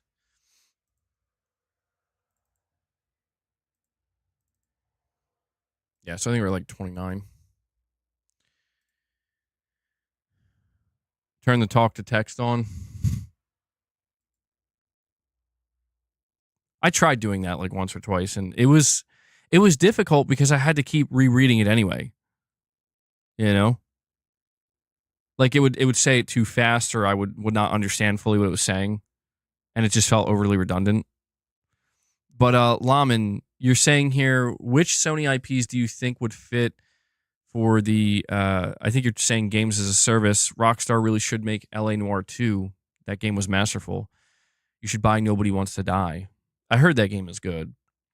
LA Noire 2, unfortunately, I don't think Rockstar's making anything other than Red Dead and GTA forever. What Sony IPs do I think would fit the game as a... Well, I don't mean to sound like a broken record, but just to answer your question, honestly, dude, it was The Last of Us. I think The Last of Us and Ghost of Tsushima, specifically these two studios, I think that something like Twisted Metal makes sense, SOCOM, but I'm trying to be like realistic in that like IP that Sony would actually try to make live service. I don't think they're going back to SOCOM. I mean, you could make an argument that modern day Killzone or Resistance could make a good live service, and maybe they'll do that, but I really think The Last of Us needed that. I really believe that. I think The Last of Us would have been an amazing universe to continue to persist in and exist in, but it just didn't work out. And I feel like Ghost of Tsushima Legends proved that game could absolutely be converted into a live service. They should obviously continue to do single player, but if they were like serious about trying to do it, they could make it work. I think so. Too many FPS games today. Yeah. PlayStation Home.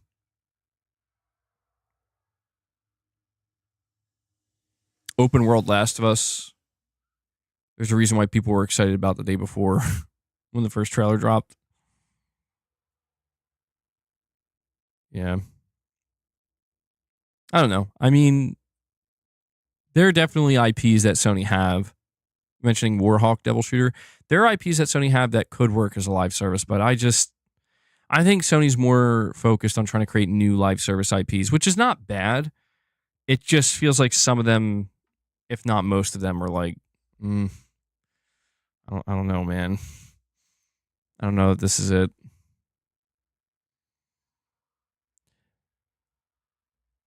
I hope we get crystal clear details on what happened with The Last of Us multiplayer. I hope we get crystal clear details one day because people still believe that Bungie ruined it. Something happened.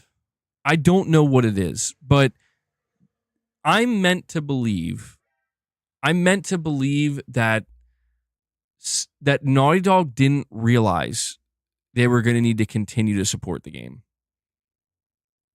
It's like, there's no way you didn't know that. There's just no way. Like, there's no way you didn't know that when you decide to make a multiplayer live service, unless, and this is the only thing I can think, unless they were under the impression, yeah, I'm going to be 50 years old still talking about it. The only thing that makes sense to me, or would make sense, is unless Naughty Dog was under the impression that they didn't have to maintain it like a live service, that it was just a multiplayer standalone game and it will just exist as it is and maybe get some updates occasionally. And then Sony was like, no. What are you talking about? Like, you're going to have to continue to feed this game content month over month. I don't know. I don't know, man. I'm just so... I don't even want to talk about it. I don't even want to talk about it. It was going to be great. It was going to be great. We were this close to greatness. Perfect Image with another direct donation says, give me more Ghost, Heavy Rain, Uncharted. I see PlayStation tried with MindsEye. LOL. Try again. Well, actually, that wasn't Sony. But they did put out that 5-minute trailer on their on the PlayStation channel. But you're saying PlayStation needs to try more in those aspects, if that's okay. No, I agree. I think a lot of people would agree with that. I'm not convinced that they're going to with a lot of that. I mean, Uncharted, I think, is coming back. Ghost, we're going to see that continue. At least half the things you listed are going to continue. And thank you for the direct donation, Perfect Image. Yeah, I appreciate you guys showing support. We're at 10 members on the day. Again, if you want to drop any more memberships, we'll see if we can get to that 25 goal. Feed Boss. MindsEye looks like some rushed Game Pass game.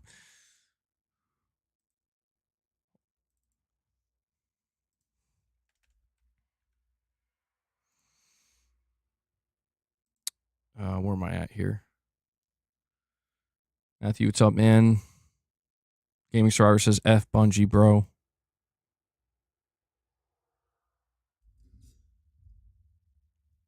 Bungie stole my bike. So when it comes to PHYSINT, yes, Kenny, my dishwasher broke. Unfortunately, it did. Microsoft came in and wrecked it when I was sleeping.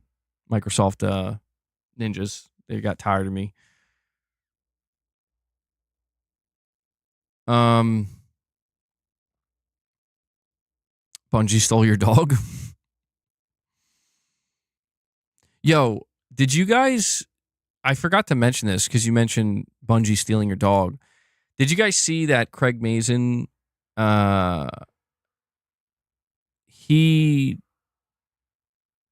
It's so clear they took so much control out of Neil Druckmann's hands with HBO Season 2.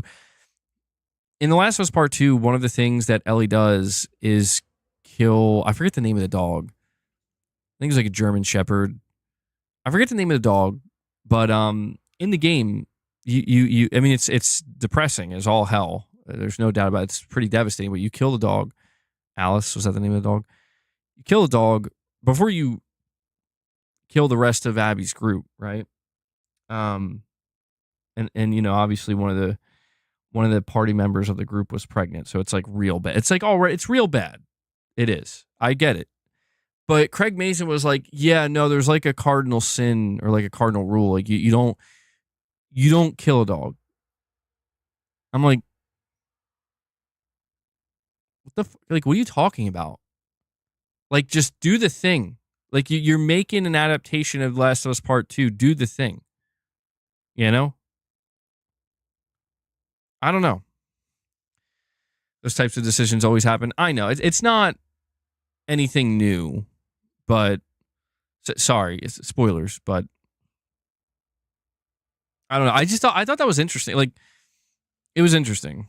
They don't want to upset John Wick. Interesting decisions.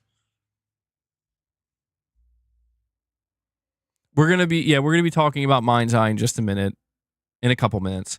When it comes to PHYSINT,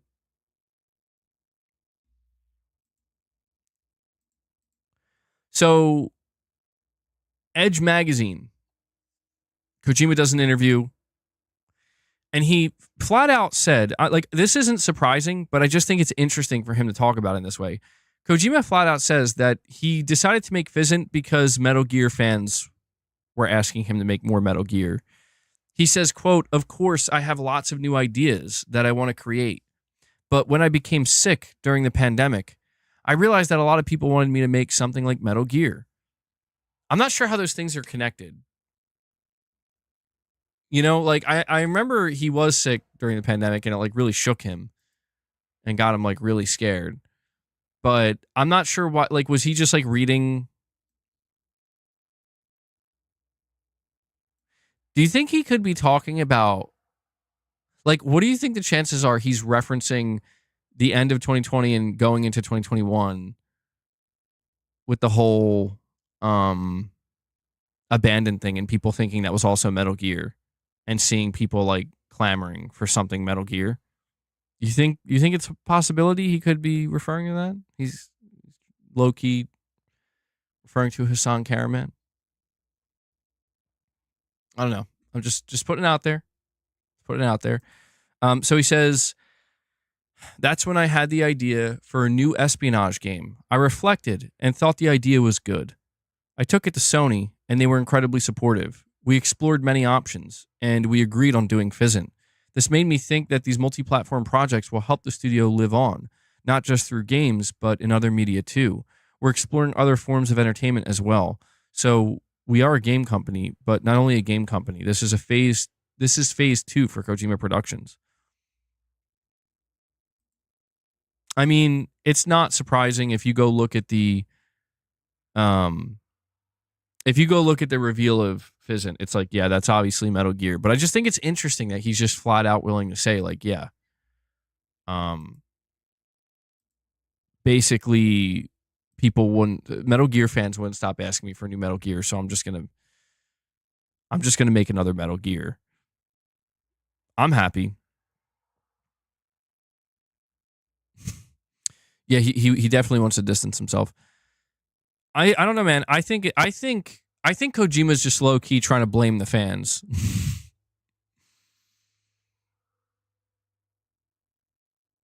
They're connected because they're thinking about mortality, and the lasting mark is the thing that people love, because you can create a lot but not make a secondary mark on the world.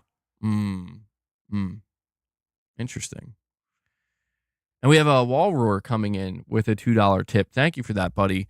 Saying, what is your over-under chance Microsoft brings Guitar Hero back, or a prototype game? Something we might see on the Xbox showcase. People want Guitar Hero back. I think I want to say there's like a 60 to 65% chance we actually will. And I know that seems kind of high, but I say that because I'm if I recall correctly, like right before Microsoft acquired Activision, I think Bobby Kotick like let it slip that they're bringing Guitar Hero back. You know, so maybe Microsoft could have canceled it and said we're not doing that. But yeah, I mean, you see these companies making guitars and stuff. You know, they're making guitars. A prototype game, if I'm not mistaken, I think didn't it leak out too that there was like some kind of prototype game being made or something? Prototype I could see coming back. I could see Microsoft wanting to do something with that. But Guitar Hero, I don't know, man. I would love to see it come back. I loved Guitar Hero. I grew up playing that. Have a lot of amazing memories with it. And I know that they tried to bring it back in like 2016 or something, and it was like a train wreck. So I want to see him do it right. But I think, honestly, man, I think there's an above 50% chance that we're going to get a Guitar Hero revival from Microsoft because let me look it up. Hold on. Guitar Hero revival. Yeah, 1 year ago, there's rumors that the franchise could get rebooted / revived. Bobby Kotick seems to want to talk about reviving it under Microsoft. But if he cashes in, why would he care? I'm trying to find the quote. Hold on. It's gotta be here somewhere.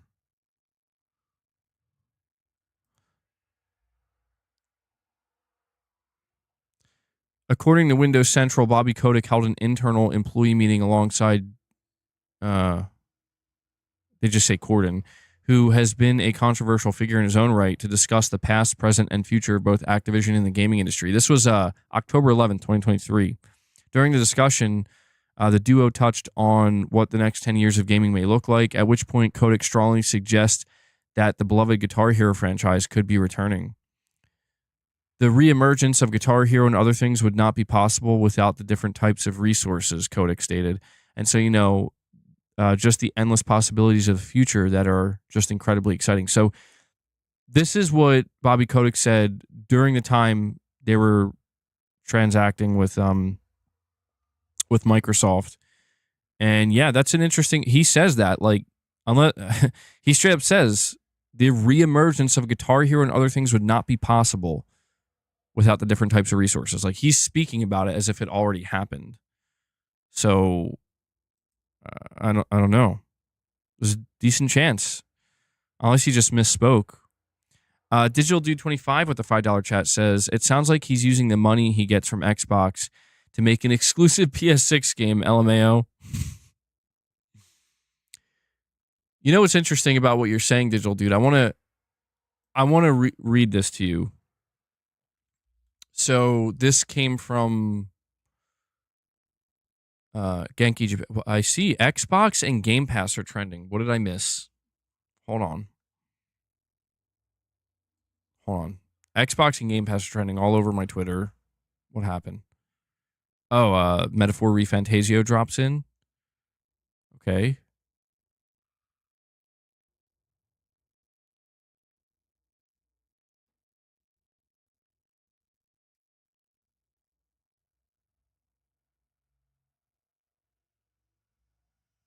Okay, I guess that's it. I don't know. I thought there was gonna be maybe something more going on.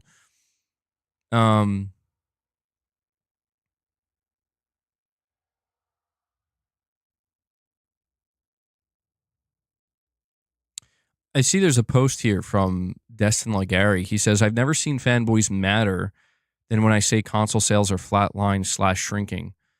Yet the PS5 is pacing behind the PS4. Xbox is behind the Xbox One. Y'all really need a new hobby if this makes you mad. It's not even an opinion. It's just a fact. I mean, I don't know. Maybe fanboys are getting mad about that. I don't know. I don't know why they would be.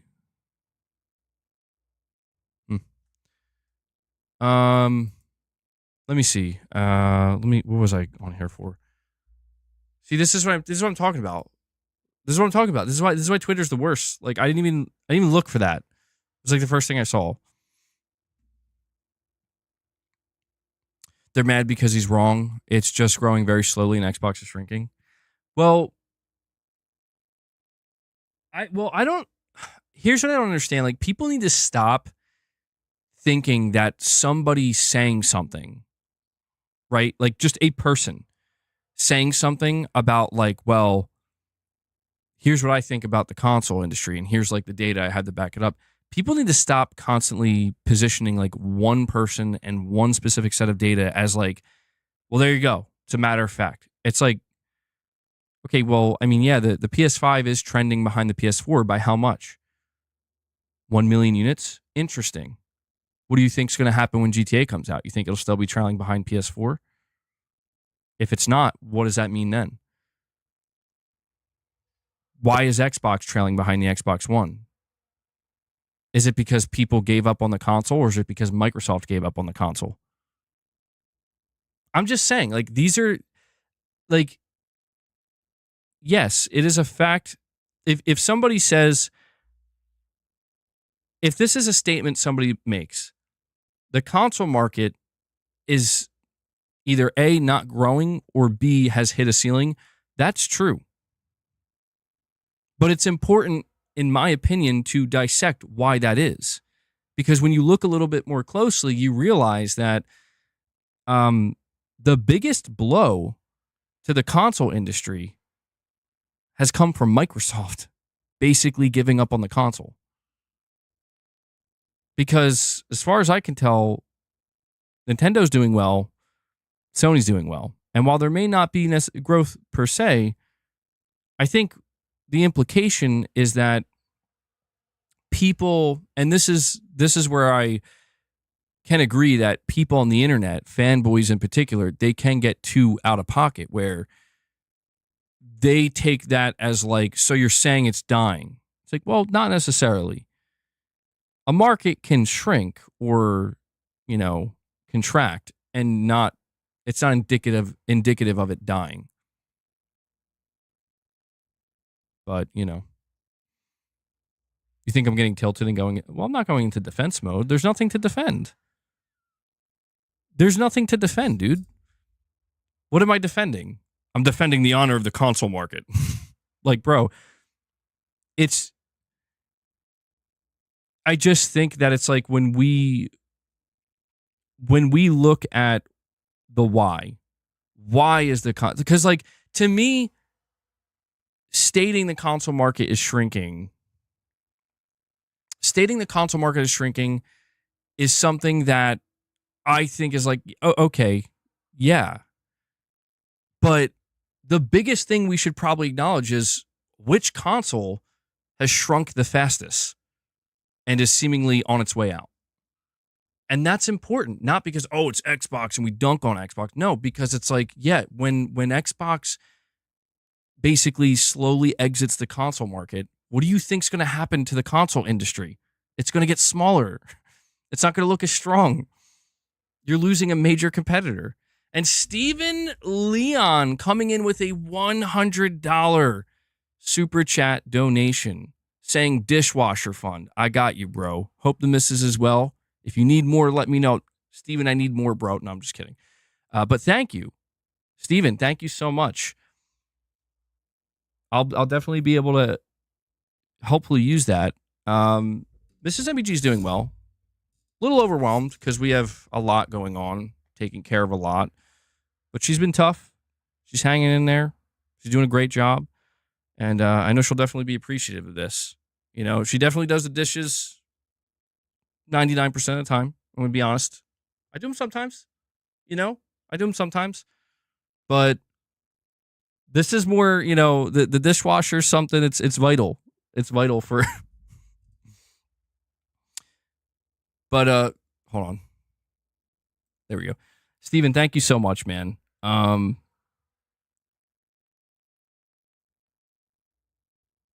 saying what Destin said is technically true, but he's leaving out much important info. Well, yeah, I mean, I just think it's interesting to have a deeper conversation about it, that's all. I understand the type of people he's talking about. Like, I encounter them too. Like, I definitely understand. He's talking about, like, radical people who are, like, probably attacking him for just stating that. And it's like, yeah, that's not a good look either. Like, you can't be attacking people because they're just stating a fact. But you can ask questions, where you can state certain things. They're like, well, maybe add this to it or add that to it to help paint a clear picture. And that's fine too. And that's all I'm trying to do here. I'm not trying to argue with the fact. The fact is the console market is shrinking. That is a fact. There's nothing we can do about that fact other than observe, or not observe, but try to deduce why. But it's in doing that, it becomes clear that, so is it as bad as it seems? It's like, no, not really. It's not.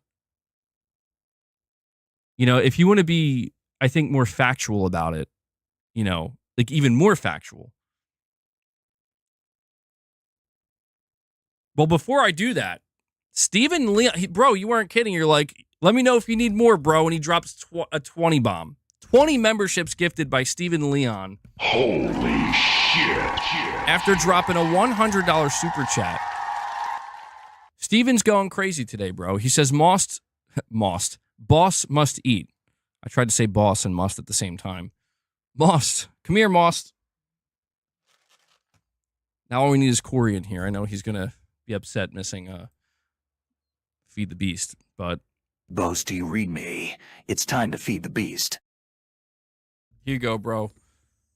Good stuff, Steven. Thank you so much. That brings us up to 30 members on the day. Love to see it. Here you go, dude. Enjoy. You can thank Steven, Hellbound, and Pushing Polygons for that.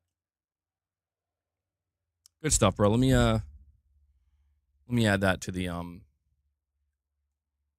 goal.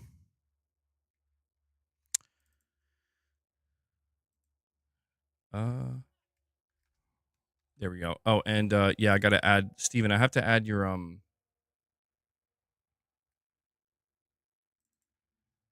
So we're like 131 now. Thank you so much, man. Really appreciate that support, guys. Means a lot. And I forgot to read Lux's super chat. Lux says Kojima is talking crap most of the time or trolling. He's a PR man and will say whatever he thinks will draw attention. He's wrangling all the MGS simps. Well, it's working, Lux. I have to admit, if that's true, it's working like a charm on me because I'm eating it up. I'm not going to lie. Anytime Kojima mentions MGS, I'm like, I'm there. What's going on? MGS? PHYSINT? MGS? Okay, yeah, sure. It's working on me. There's still something I have to read, though, in regards to Kojima. Anime for Entertainment with a milestone chat member for 22 months. Thank you for that, man. Saying, really hope we'll see something on Wolverine soon. I'm hopeful for that, too. I am. I think it's been long enough, but I'm not. I don't know why I'm like not convinced we're going to see it this year. I guess I'm just trying to keep my expectations in check that if it did run into development problems, there's a real chance this is going to be like an end of the generation game where the development cycle almost had to double because of it. You're saying if you were buying me, I would just buy you one, but the world is small, but not that small. Well, I appreciate that, Steven. That's extremely kind of you, bro. I really do appreciate that. Trust me, everything you're, doing for the channel, that definitely helps. That goes a long way. I mean, something like a dishwasher breaking, it adds like a new expense. Temporary, but, something unexpected. An unexpected expense. And, anything you're donating to the channel helps, So thank you. Really appreciate it, man. And, yeah, you've definitely been doing good by the community. So, good stuff. Next day, Amazon delivery driver show up to the house. Yeah. That'd be a little creepy in a sense, Be a little worried about that. Yeah, we'll see if we end up getting some Wolverine gameplay. Can't you use your hands to wash the dishes? Yeah. Well, of course. It's not like I think, I don't want to speak for every dishwasher owner, But there are just times where you still have to hand wash dishes. You know? It's just the dishwasher is a huge difference. It's a huge difference maker in like, if you have a, you know, because Mrs. MBG, she cooks a lot. You know, a lot of dishes are made. I mean, bro, it's a huge difference maker. If you've ever had to go like an extended period of time having to just hand wash dishes, it takes a lot of time. So the problem is, here's the trick though. It's not a trick, but it's more of a problem. Wet. What do you bro?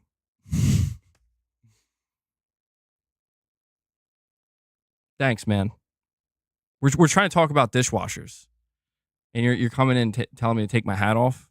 Baldy, really? I see how it is. I see how it is. What are you trying to say? What are you trying to say?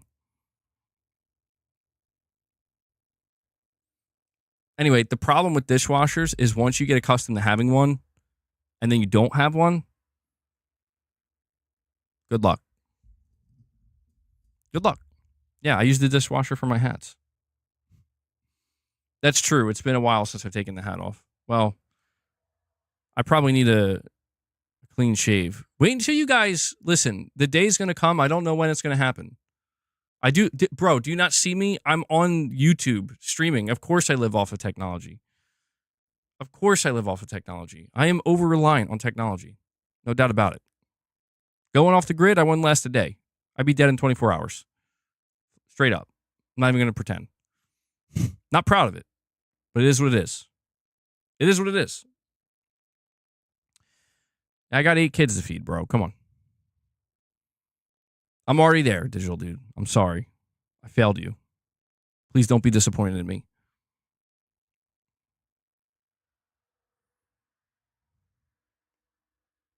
Yeah, we're going to be bringing up the MindsEye trailer soon. I need my Twitter. I need my Twitter fix. Lumberjack MBG enters the chat. I don't know. I mean, maybe I could still adapt, you know. There's still time. All right, where was I at? What was I talking about? Yeah, it's going to be a problem. I guess I'll just die, you know? I mean, what else am I going to do? Look at me. Angry Well Watcher with a $2 super chat says, quote, unquote, consoles are dying. Ignores Switch sales figures. Yeah, that's what I mean, man.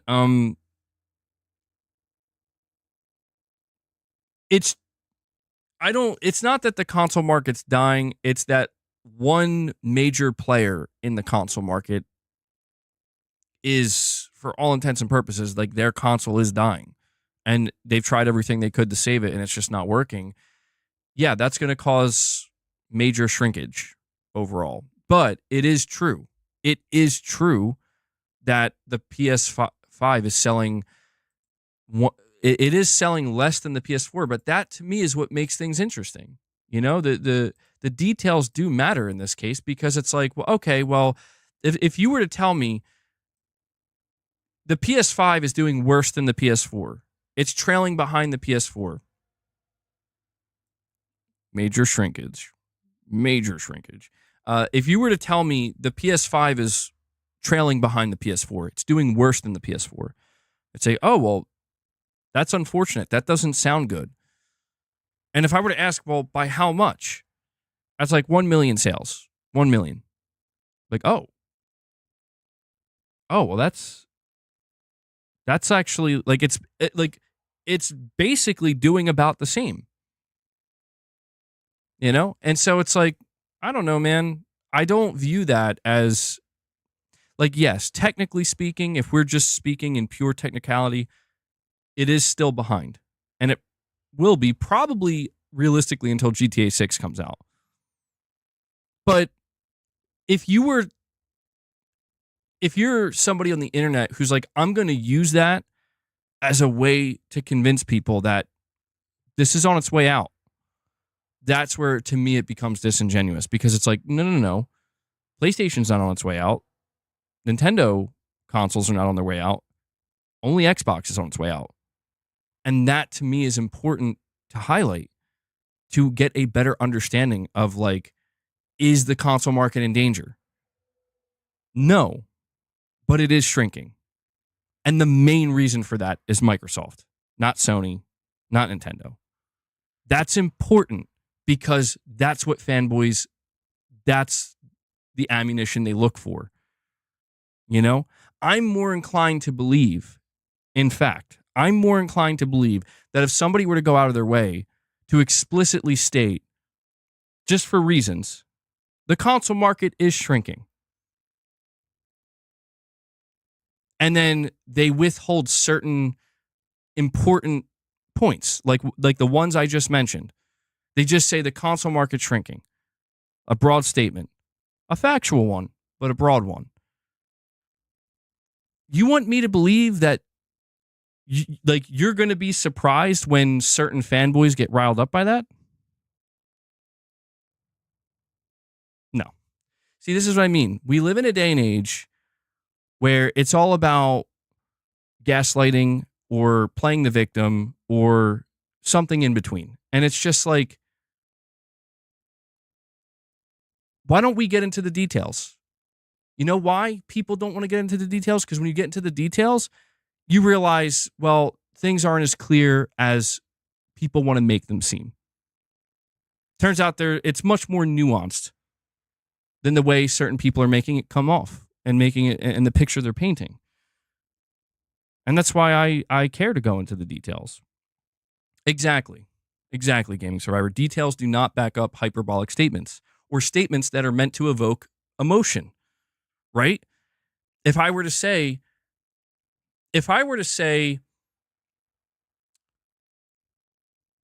the Switch 2 is a failure because look at how upset people are. That's a statement that's good. There is some fact there, but it's a statement that is going to evoke emotion because it is a hyperbolic statement. And I could defend that statement by saying, but no, I'm just stating a fact. People are upset with the Switch 2. And that's true. That's an undeniable fact that there are many people, not hard to, you don't have to look very far, that are upset with some of the decisions or a lot of the decisions that Nintendo has made. And somebody might say, well, you're deeming it a failure. And so somebody could say that's not a fact. That's an assumption. And I would be able, here's where it gets interesting. I would technically, if you want to get technical about it, right? I would technically be able to defend that statement by saying, well, the Switch 2 isn't out yet. How do you know if it's a failure or not? Or a success? So if you were to tell me, no, it's going to be successful, you're making an assumption as well. So we're both just making assumptions. And you suddenly realize, well, one of you is going to sound more foolish than the other because one of you is making an assumption in bad faith without presenting more detailed facts that will actually, it would make people come to the conclusion that actually what you're saying seems like a dumb assumption. An assumption nonetheless, but a dumb one. Or an ill-informed one is a more appropriate term to use than just dumb. And that's true because the details that would need to be, the factual details that would need to be present to create that ill-informed assumption would be, okay, well, yes, people are mad at the Switch 2. Do you think, are people pre-ordering it in mass? Yes, they are. Okay. People are mad at Mario Kart being $80. How is it looking at retailers with stock? Does it look like they're stocking up to sell a crap ton of copies? Yeah, they are. Okay. How many people do you believe? Now, this is where it gets a little messy because it's not like we don't have all the data to present, and that's what makes these conversations. That's why people present these conversations in good or bad faith. But it's like, how many Switch 1 owners do you think are not paying any attention to the nonsense online? And I call it nonsense. A lot of it's valid, but you know what I mean, the noise. They're not paying attention to it. They've already decided they're upgrading to the Switch 2 day one. or within the launch window. I bet you millions. Millions. No joke. And these are things that it's like, yes, you can state a fact, such as people are mad with Nintendo. And you can combine that fact with an assumption that Switch 2 is going to fail. But you leave everything else out of it. What are you really doing? You're trying to evoke emotion out of a certain group of people, is what you're trying to do with that statement. And it's obvious. It should be, it's obvious to everybody engaging with it. And so, to me, what it boils down to when people talk about the proliferation of rage bait, that's a perfect example of rage bait. Imagine if I typed that on Twitter right now. Imagine if I typed on my Twitter right now, I think the Switch 2 is a failure because look at how angry Nintendo made everybody. Look at how angry everybody is at the Switch 2. What do you, like, what's that going to do? That's going to evoke a ton of rage, a ton of defense, and a ton of people in their feelings. I mean, it would be a great engagement farm, yeah. But to me, that qualifies as that's rage bait. Because I'm missing the forest for the trees, and I'm trying to tell everybody that it's okay to do that. Now fight about it. It's not okay. Well, even if it's not okay, there's nothing anybody can do about it. It's going to continue. This is what I'm tired of. I'm tired of people being so reductive with everything. Being reductive is necessary sometimes.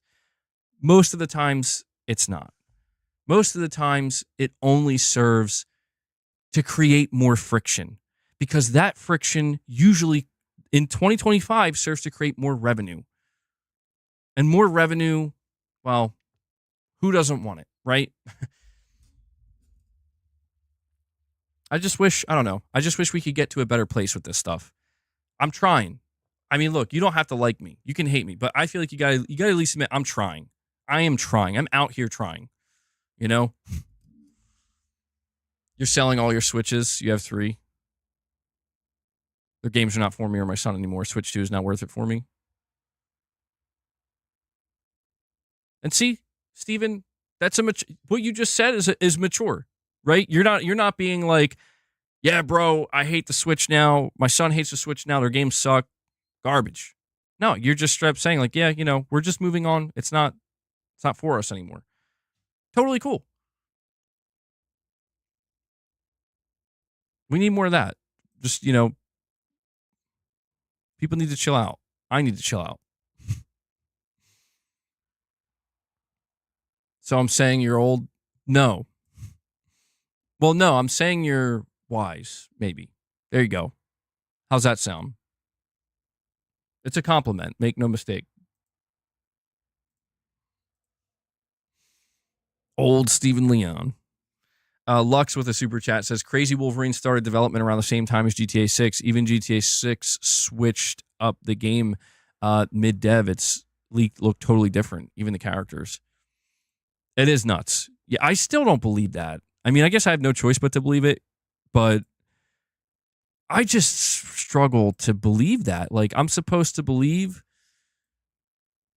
that GTA 6 began development in earnest in 2020. Like, that's wild to me.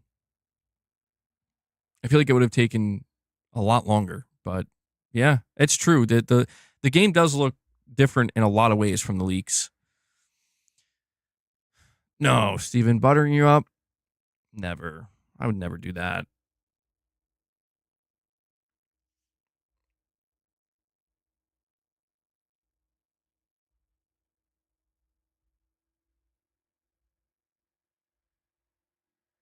Okay, yeah, we'll bring up MindsEye now.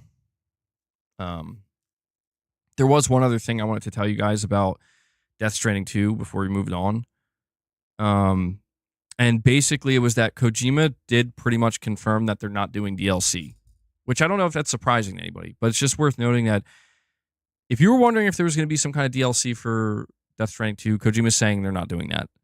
And I wanted to read this one thing from Genki Japan on Twitter, where, let me bring it up here.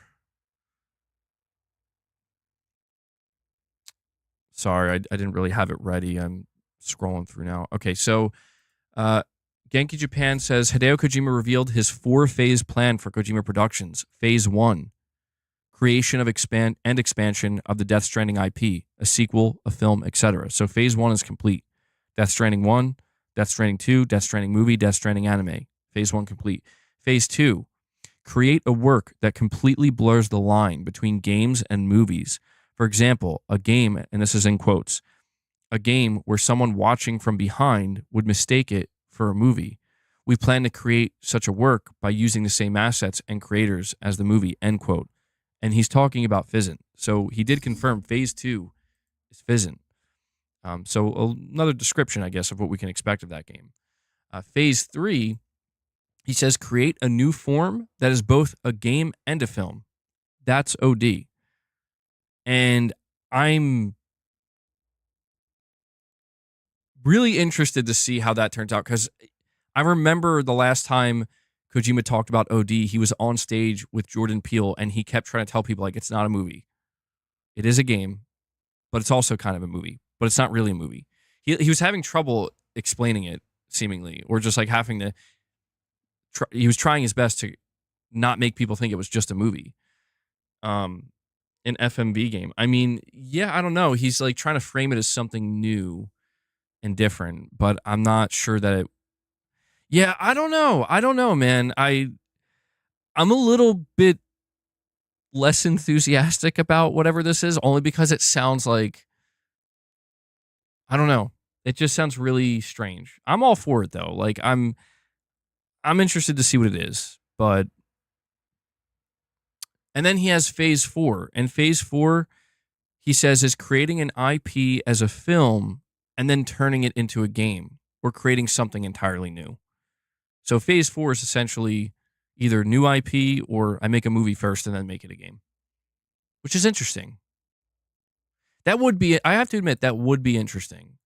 And I think Kojima could be the one to pull that off, where he's like, I'm going to make a movie first and then I'm going to make that movie into a game. I would like to see how that would work out. But PHYSINT, I'm super interested in.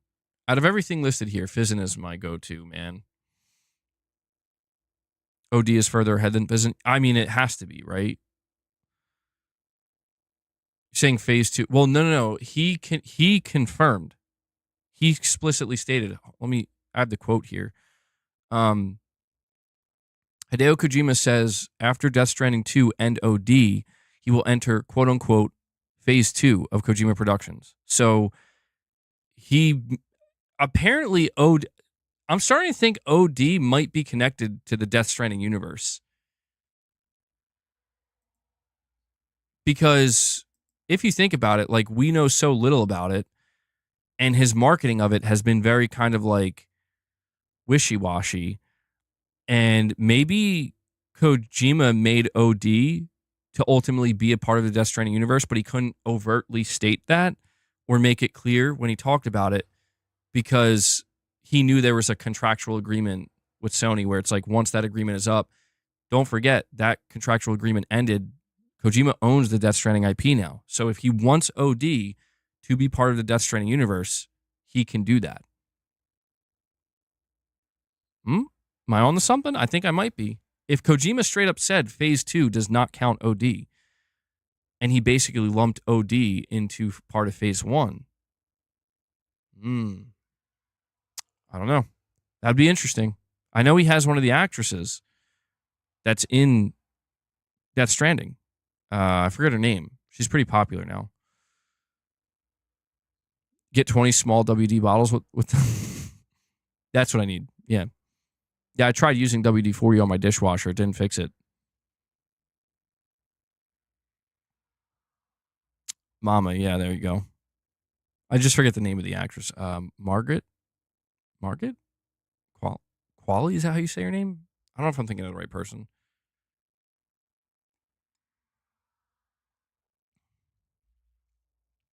But guys, let's check out MindsEye. We got to check out MindsEye. Worried about this game.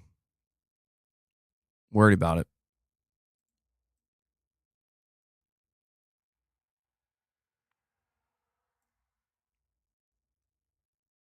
Let me bring it up.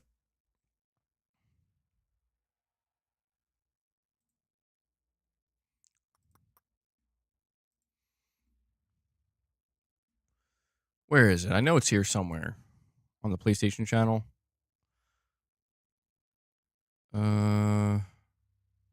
Okay, here's.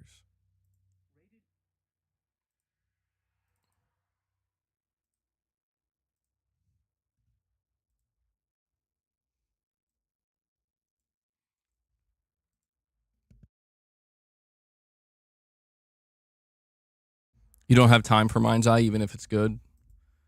Well, luckily for you, Garrett, it seems like it's not going to be good. No offense to the game or anybody interested in it, but all right, let's check it out. It's got 10. Well, I will say, you know what? Hold on. I do want to say this. It's got 10,000 likes. That's not that bad. You know? M for mature. Introducing MindsEye. Your story takes place in the city of Red Rock, a desert metropolis where corporate greed and political ambition are in constant friction. In a future that's closer than we think, technology takes care of almost everything, so we don't have to. Of course, sir. Artificial intelligence connects every device into one all-knowing system. But you are not part of the system. Lux, you're saying here with a super chat, Sony is partnering for the movie/game that pretty much confirmed by the Sony movie lot drone shot after the announcement. Seems like a bad idea. Well, my read on that before we continue with this trailer, Lux, is that I think everything Sony does now, they want to try to make a big like multimedia franchise. And I think that part of the agreement with Kojima is like, I guess what I'm trying to say is like the movie for PHYSINT, whatever that's going to be, I don't think that was Kojima's idea. I think that was more Sony's. We're like, you look at what Sony's doing, we're like, we want to have a movie for or TV show for like every one of our major franchises and make it multimedia. I mean, maybe he was the one who asked for it, but it makes sense because it's like, of course Sony's going to want that. I think they want PHYSINT to be like a massive multimedia franchise. That's what I suspect anyway. Maybe they'll let Kojima direct a movie. You are Jacob Diaz. What starts out as a personal quest as you step into the lead role in a conspiracy involving criminal forces, an unchecked military, and a threat so sinister it endangers the survival of humanity. You have expert skills making you extremely valuable to some, but highly dangerous to others. You found Diaz yet? No, still out there. So I just want to say real quick, like, to me, that was kind of the first somewhat red flag is bro just like, he just like gets out of his car and just starts walking in the middle of the street shooting with like 7 or 8 dudes shooting at him. And it's like, nothing's happening. You know? Like it feels like, what is he, like the Terminator? You know? And the shooting looks pretty, the shooting looks kind of off.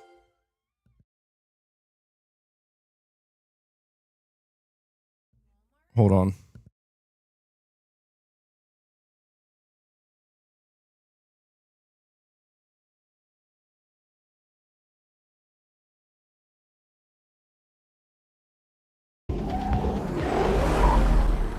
You are Jacob Diaz.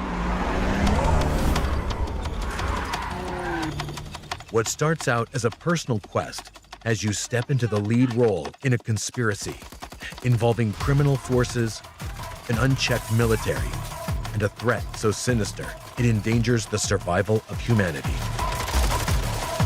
You have expert skills making you extremely valuable to some, but highly dangerous to others. You found Diaz yet? No, still out there. When we find him, I'm the one who ends him. Boss has a better idea. Remember that girl, the hacker? Yeah, Robin Hood. Yeah. Turns out she's been holed up downtown in some kind of safe house. Can you drive? Can you shoot?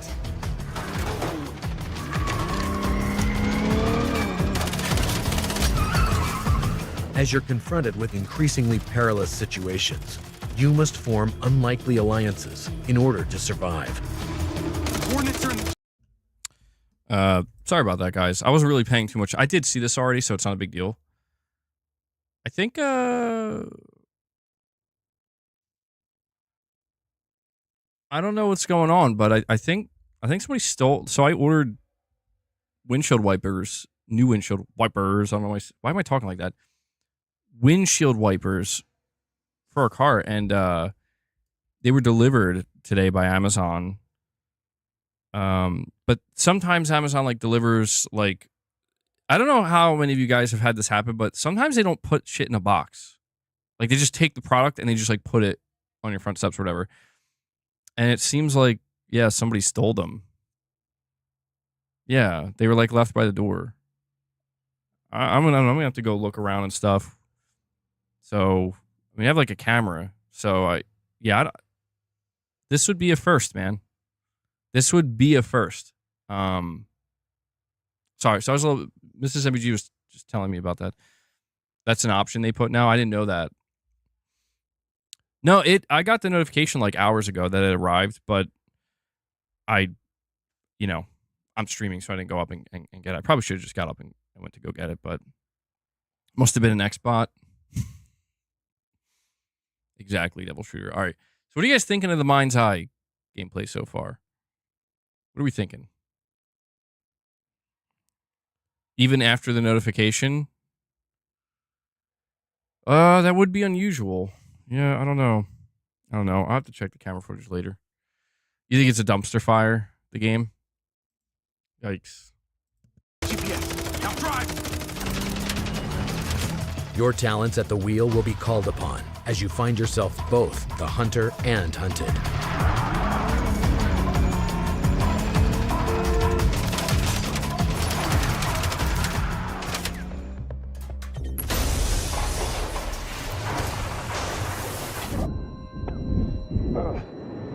Dramatic new twists explode onto your screen with a variety of unique situations to solve, Don't give up on us! involving protecting others, Yo, holy shit, bro. Why is this funny? I don't, like, is it just me, or is the idea of there being, like, a CPR minigame actually just really damn funny? I don't know why. It's so funny. It's just so random and unexpected. Like, by the way, there's a CPR minigame. He's going to kiss him next.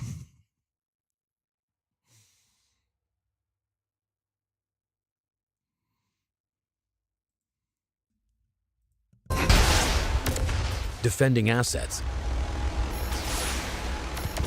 and even making space in the stratosphere. These things don't have much fuel, so be careful. Precision is vital. Your journey means you must battle your way through Red Rock's sometimes extravagant, fortified, secret, and treacherous locations. You'll have a wide array of tools and weaponry to engage with, ranging from the conventional to the exotic. I know it can't just be me. There's something weird about, there's something off about this game. Can anybody tell me what it is?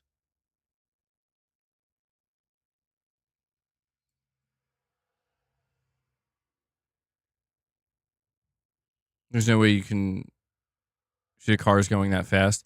There's something strange. I don't know what I can't put my finger on it, like what exactly it is. So it feels a word to describe it, and I don't know why this is like the word. It feels muted. Like it feels muted or something. I don't know. It like it's suppressed. There's something suppressing about this game.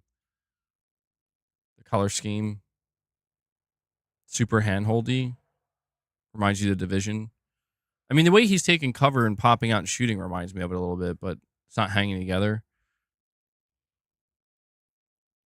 Cuts too much. Feels like they're only showing us a slice of it. Alan, you think it looks cool? Will it sell more than GTA? Absolutely. Absolutely it will. Could be mindless fun. 0 Point, you think come on, 0 Point. I've seen your messages long enough to know you're definitely trolling. What's wrong is it's all over the place trying to do everything at once. Being GTA and Fortnite as well. It's going to be a game as a service. They do hint at that at the end. Uncanny Valley feel. They had to turn on invincible mode for the preview. All right, let's keep watching.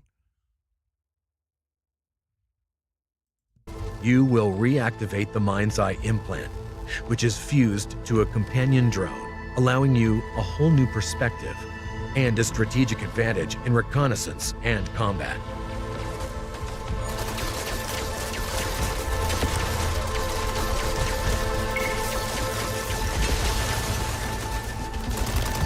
The companion drone has a powerful stun function, which can disable enemies, allowing you to combat. Okay, so like right here. Look at this. Look. Companion drone has a powerful stun function, which can disable. Bro, there's an enemy, like what, probably 5 feet in front of him, with a shotgun, and shoots at him with a shotgun, and nothing happens. Yeah, like, there's something not right about that. These enemies seem literally like, harmless. You know? God mode is on. Well, let's see. What is this, health bar? Where even is the health bar? I guess there is no health bar. Because you're seeing he's getting hit. Like, they're showing the red indicators, but, like, nothing's happening. Oh, wait, is that his health bar right there?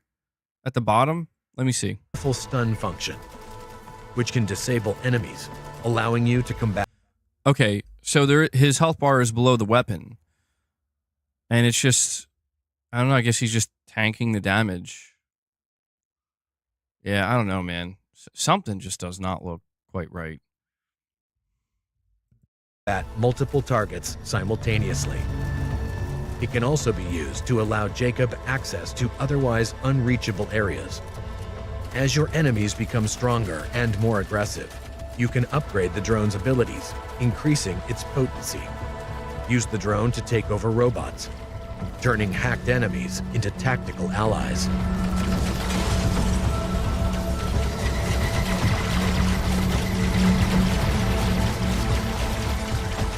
Powerful nano grenades become a vital part of your arsenal in the battle to save the human race.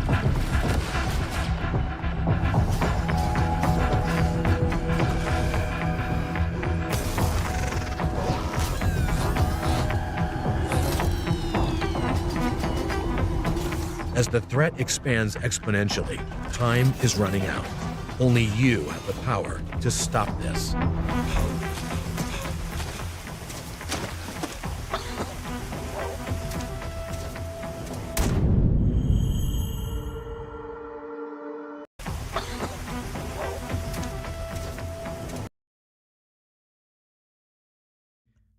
Something looks really off about this kick. Why does everything about this game look so off, dude?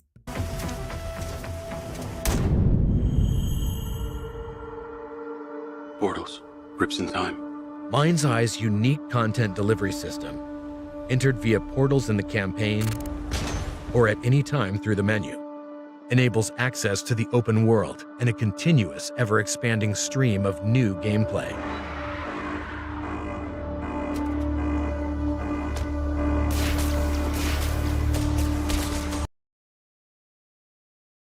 Sorry, what's really weird about this is like they just said in an expansion stream of new gameplay. And then they proceed to just show the same gameplay though. What is bro wearing? Yeah, I don't know. I don't understand.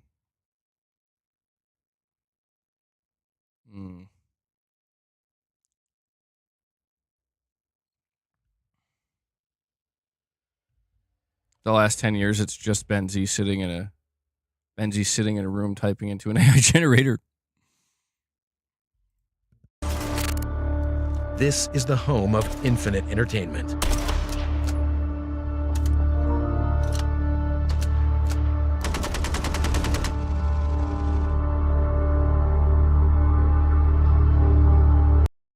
Dude, okay.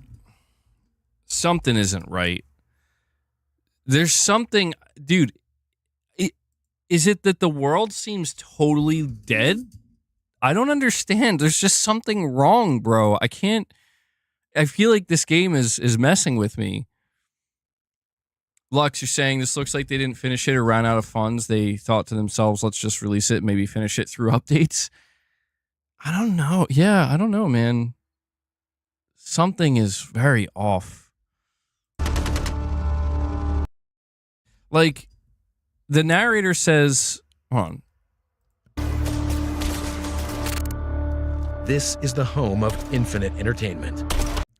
The narrator says, this is the home of infinite entertainment. And I'm not, look, you tell me if you think I'm being overly critical. I'm not trying to be overly critical, but it's just, the narrator says, the home of infinite entertainment.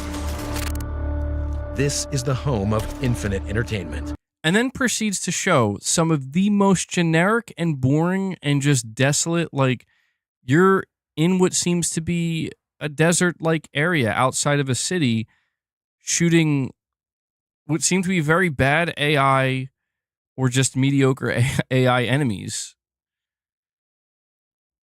Like, and then they show them, like, slowly reloading. I just feel like there's a major disconnect here, dude. Like what they're describing and what they're showing is very disconnected.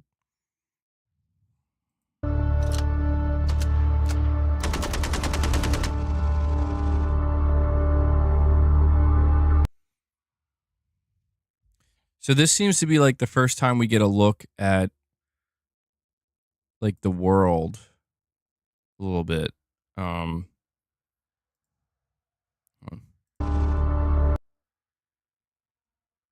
Dude, you know what oh my God, I just realized what this is reminding me of.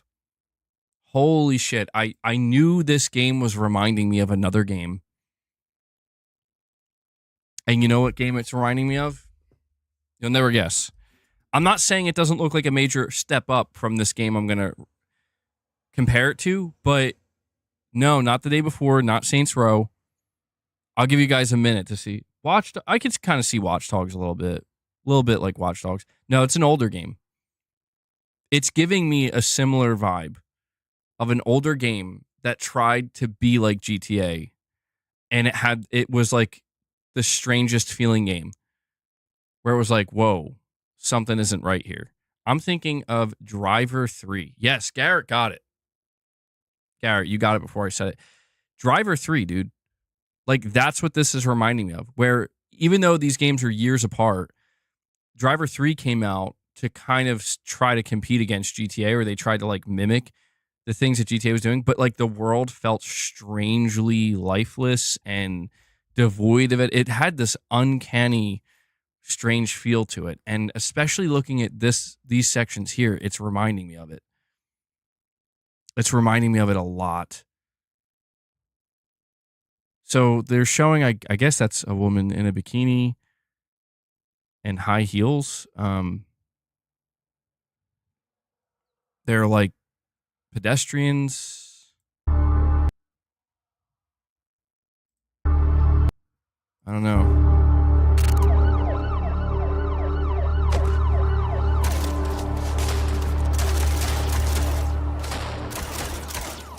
We invite you to join us in the innovative world of MindsEye. Available on PlayStation 5, pre-order now. So they have races, checkpoint races, drone races, horde mode mission, attack the block, extra missions, special collaboration, free roam updates.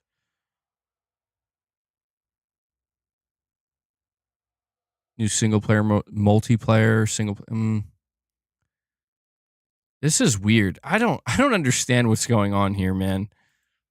I've never seen something like this in like the AAA space, I don't think. Like not since like the PS3 days or something. It feels like a PS3 game. June 10th. Yeah, I don't know, man. I'm not really. We got our Metacritic predictions.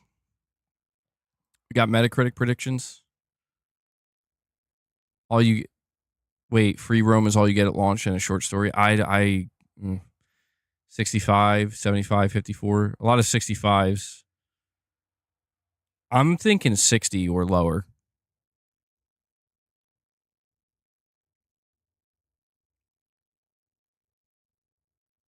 What are you saying about Luke Stevens? 56. Yeah, I don't know. It's better than the order. I don't want to talk about it. Ask for a review code. I'm good. Like I'm going to be paying attention. That I don't think this is going to be a launch day game for me. Certainly not. I was interested in it, and like the more I saw of it, I'm like, I don't know about this, man. I'm still playing Days Gone. I want to get Days Gone finished before Death Stranding, but I think I'm going to be trying Elden Ring Night Rain. You think it looks better than Starfield? And you wanted this when it was revealed. It's got a GTA div. Well, I mean, come on, man. You can't deny that there is talent behind this game, but maybe they were better suited to be part of a larger group, you know, of other experienced individuals. Tom's Guide says Days Gone is PS4's most underrated game after playing the remaster. It absolutely is one of PS4's most underrated games. 2019 was an underrated year for PlayStation. In 2019, we got Days Gone and Death Stranding 1 as the big hitters for Sony. And yeah, dude, I feel like people were a little bit too harsh on both of these games. I really don't know about this, man.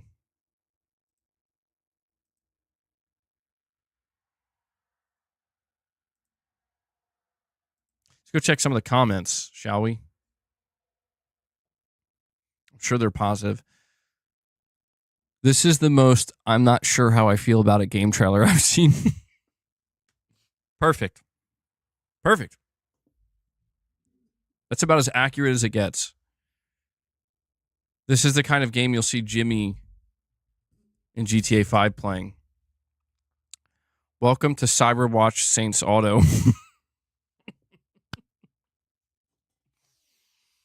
Cyberwatch Saints Auto, bro. Perfect.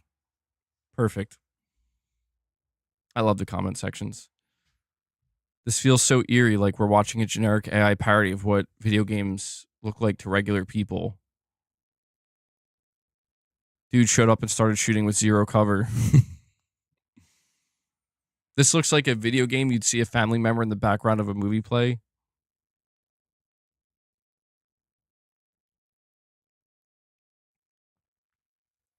This looks like them games from 2007 that we were promised to have by now, but never got developed and stayed in the concept phase forever. Oh, man. This isn't a trailer. This is a business proposal for a studio or something. I loved that game when I was a kid game. Chat GPT, generate a sci-fi third-person shooter game. This feels like a low-budget game trying its best to come off as a high-octane, big-budget AAA release. That's a good description. Yeah. That's a good description. Feels like it's going to be one of those games that doesn't live up to the hype and will receive mixed reviews, then a few months later becomes underrated. That would surprise me.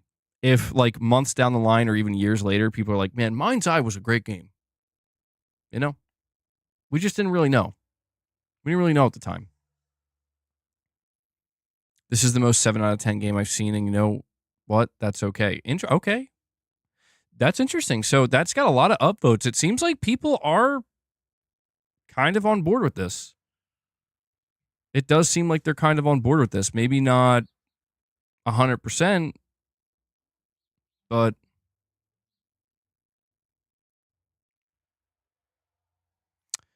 wishing this game the best of luck. I guess it's not getting a well-needed delay. You guys think it needs a delay? Michael Werneth, you're saying super chatting for paid XP. These level ups are going to be quick. Yeah, actually, I haven't checked on that. Guys, what's going on? I don't know. Well, Lux, you moved up to the 4th spot. You've super chatted a few times. I don't know that the leaderboard can be pay to win. I'm not sure. Michael Werneth, there's only one way for you to find out, bud. What is the leaderboard stuff? So I'll read the exact description that YouTube has here. Community leaderboard and XP. What's the leaderboard? A place for fans to stand out in the community. The top 3 get special badges and live chat. It resets every stream, so you can always try again. How do you get on the leaderboard? You'll need to collect experience points or XP. Here's how you get them. Send live chat messages or send super chats and super stickers. The Blabbermouths lead. That's the official description of it. How the hell does Unico have one? Well, right now, Unknown's number 1 with 300 XP.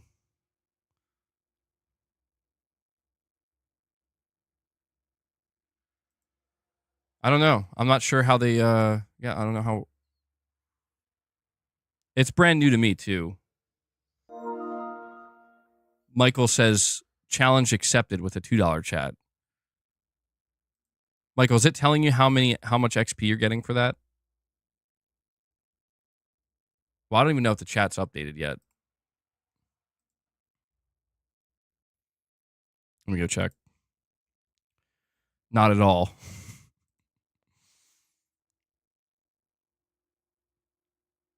Unknown hasn't moved at all. Let me hold on, let me refresh my page and refresh the chat and see what happens.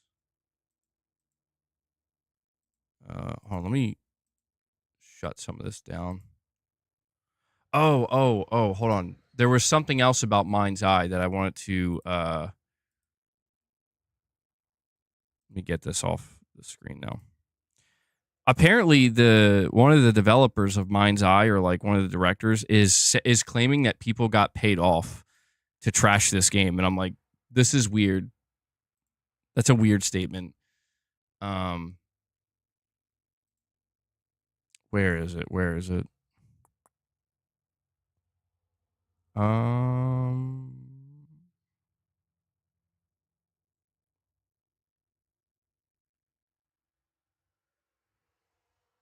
Okay.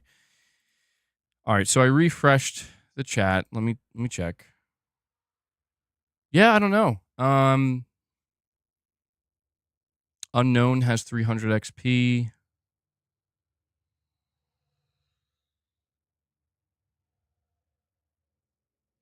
The leaderboard goes up to 50 people, which is interesting. I don't think it goes beyond 50 people. I wonder if it has anything to do with how long you've been in the stream, because Unknown, I know you've been here since literally the moment I put the stream out at like 11 a.m.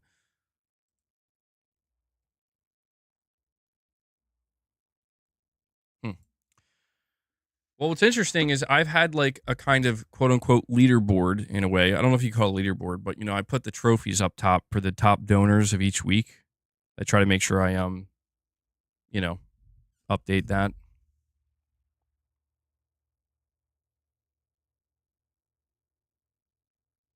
I think people just want more info and hands-on.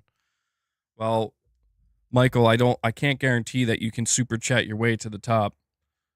$2 equals 25 XP. $5 equals 25 XP. $10 is 50 XP. You think, okay, interesting. All right, well, Michael, if you drop a 50 bomb, you'll probably make your way to the platinum trophy anyway. You've done that before, so I don't know if you drop a 50 bomb if it's going to make you, if it'll drop you to the number 1 spot, which would be so messed up. Like, it's funny because somebody probably could drop 50 memberships or like 20 memberships, and you check like the community leaderboard and they're just like not there. It's like, that's fair. This is why I got you guys. This is why I do those trophies. You drop $10 saying, here's the test.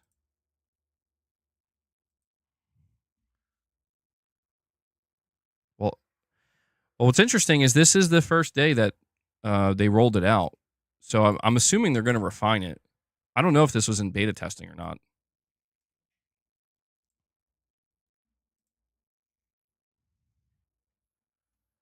Well, it's worth noting that it doesn't show me anything for you guys, by the way, in terms of XP gained. So, like, I don't know, Michael, you'll have to let me know. I don't know if it showed up on your screen, like it tells you, like, you just got 50 XP or something. I don't know. It's a neat idea. I kind of like what they're going for. I mean, any improvements that YouTube can make to their streaming platform, I'm all for, because I feel like they've been lacking behind a little bit. There's definitely more that they can do. Last Sentinel game overview. Never heard of that. Top 5 get mod tools unlocked for chat. Uh-oh. Uh-oh. That would not be good. That would be, dude, that would cause the most amount of chaos. It doesn't tell you? Okay. Yeah, that would be nuts. People would be getting banned for like the dumbest reasons. You feel like it's like a Twitch thing, but just different enough to not get sued? Well, how does Twitch do it? I know that Twitch does like an XP or leaderboard thing. What is the difference here?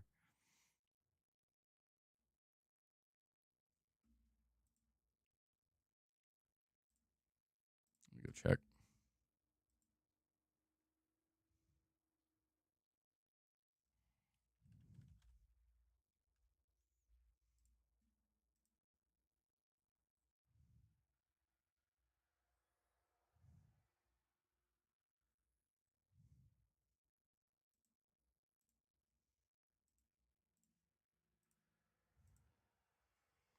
You get like 10 points on Twitch every minute, and you can highlight your chat, etc. Okay. Interesting. Yeah, I do wonder if YouTube is really trying to go after Twitch. I don't know. I don't know what's the number 1 streaming platform? Is it still Twitch?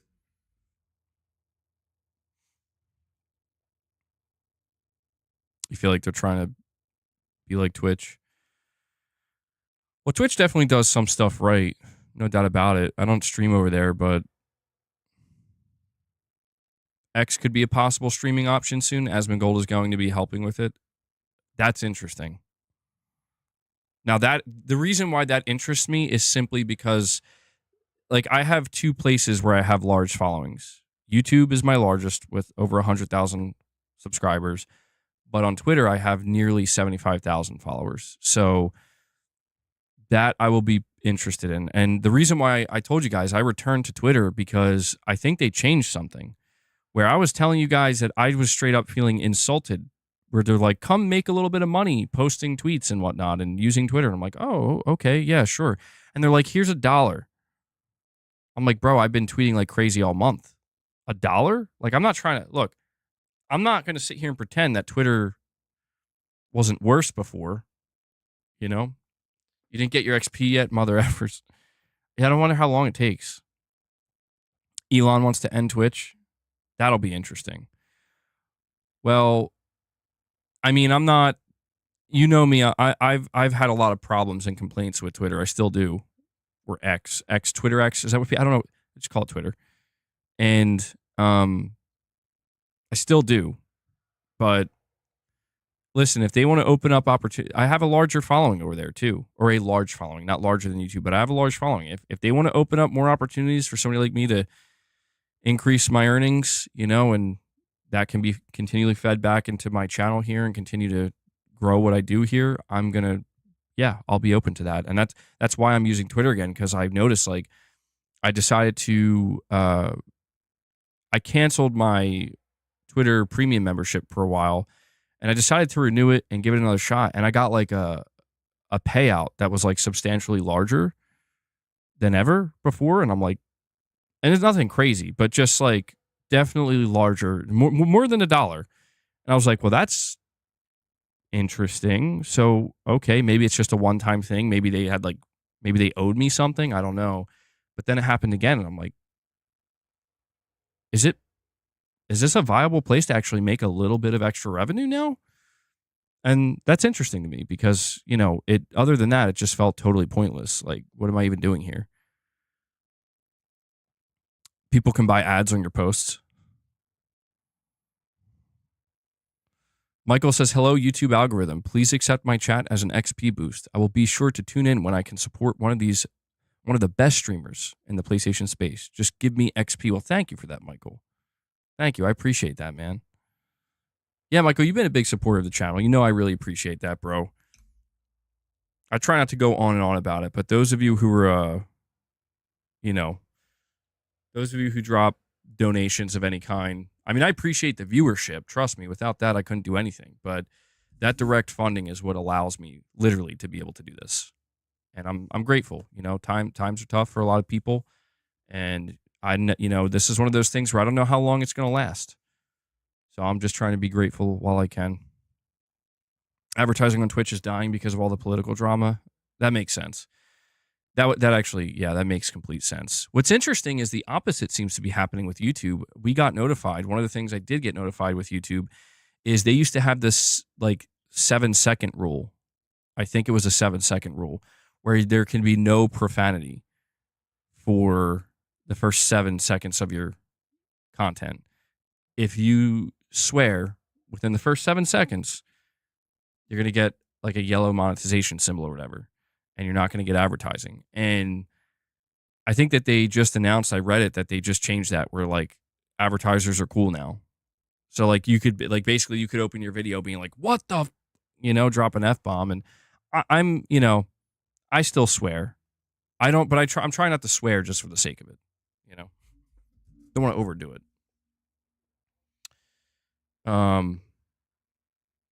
Rubbing MEG's head through your screen gives 100 XP. That's oof. So engagement is more worthy than money. Time greater than money. I don't know.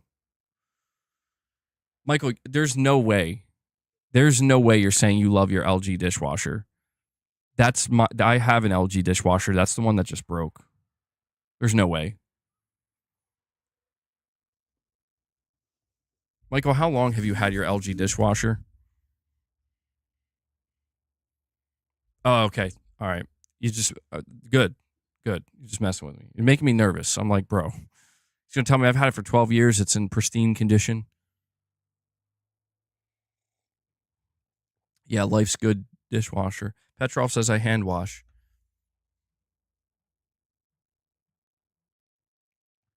You hand wash as well? Well, you guys are making me feel like shit now. I guess that's going to have to be me soon. I have no choice. Use disposables. I get paper plates sometimes. You think dishwashers are disgusting? They can become disgusting if you don't maintain them, yeah. They can become really nasty. No doubt about that. Not a big fan of the LG stuff.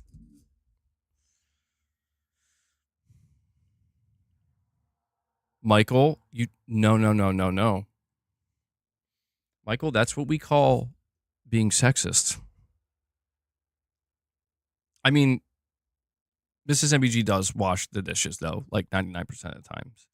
Which is why I care about having a dishwasher, because it's like, I mean, we make a lot of dishes. We cook a lot, I don't want to.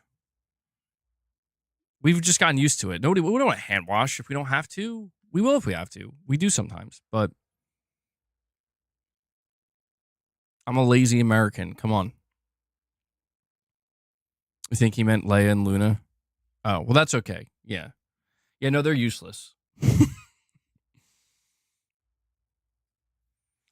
Bro, Lux, I don't appreciate that. I don't appreciate you turning it on me like that.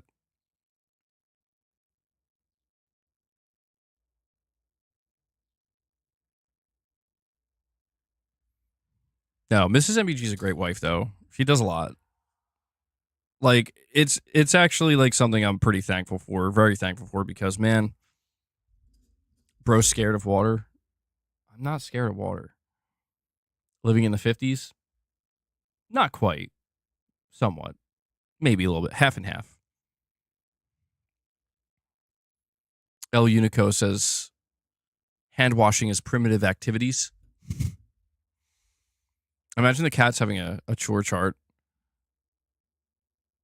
I mean, I don't want to, maybe that was kind of mean. I don't say my cats are useless, but like they bring me joy, you know? Like they don't really do anything. Well, Boss is helpful. I mean, but you know, Feed the Beast. Boss helps with the channel. You guys like Boss? Semi-useless, yeah. Like if I'm stressed, sometimes like one of my cats will come up to me and they can like sense I'm stressed and let me pet them and chill with them, and it's like, this is nice. Boss breaks things. He does. Luna's kind of crazy too, though. The other day, I cracked the window like 2 inches, and Luna thought she could jump into it and knocked over a bunch of shit. And it's just like, what are you doing? Mind overthinker? Absolutely. My cats do annoy me sometimes, for sure. But that's normal. Eating... I never thought of that. Eating off the ground saves me having to wash plates. I mean, don't you have to wash your floor, though? Maybe just eating with your hands? How do you eat like a bowl of cereal? You lick the floor clean? Okay. All right.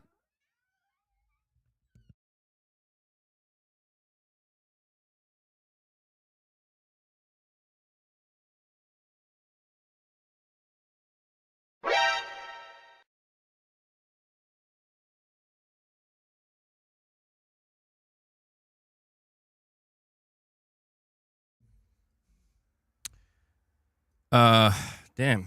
All right.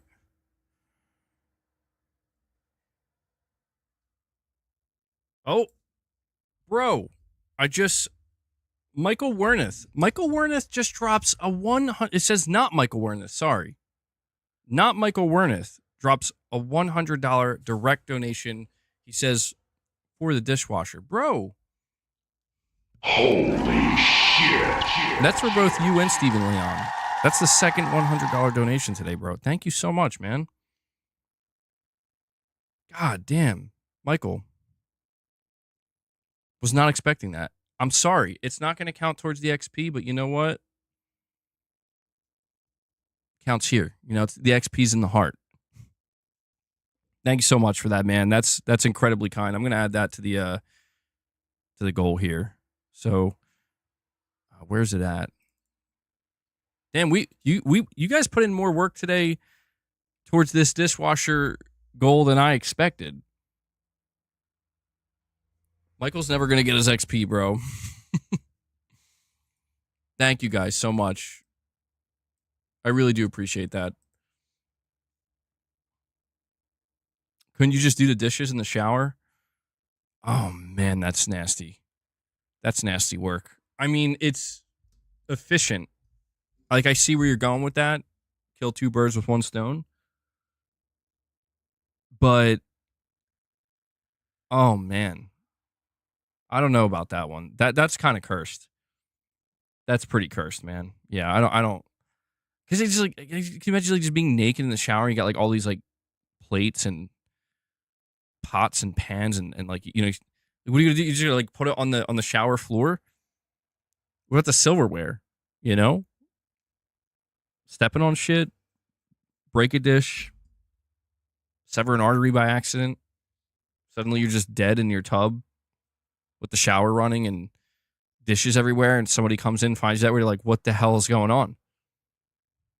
And you can't even explain it. You can't even explain it. People just have to assume, like, was this guy washing his dishes while showering? And something went horrifically wrong? Put them in the basket so you don't cut yourself? Okay, well, I guess that would make more sense. Yeah. That would make more sense.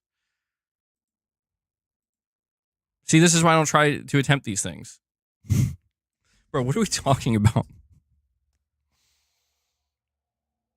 What are we talking? I thought we were talking about video games. This could be a video game, by the way.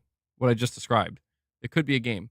And Michael Wernick is not done today. He comes in and drops another 5 memberships for you guys. Michael Wernick is doing heavy lifting today. We are doing it. Michael, bro, thank you so much, man. I'm going to add that to the counter. We are now at 35 members. We'll see if we could keep that going. I'll have to see if I can do a members lounge today. I'm not sure because I think today my mother-in-law is going home. I don't know if she just left or not. I'm going to have to find out. But Michael, thank you so much for all the support, man. Do you get more XP? Yes. I'm just going to say yes, Michael. Listen, I want to make something clear. The trophies are more valuable. Okay? The trophies you get here are more valuable than the leaderboard. The community leaderboard is nice, but the trophies are more valuable. He's like, I didn't get any. See what you're doing, YouTube? You're trying to discourage people from dropping memberships. I'm telling you. People who drop the most memberships usually do get the trophies, though. Sometimes people drop enough super chats, they end up getting either the platinum. They can get one of the 4 trophies. But yeah, that's pretty weak that they don't let you get XP for dropping memberships. That's pretty stupid.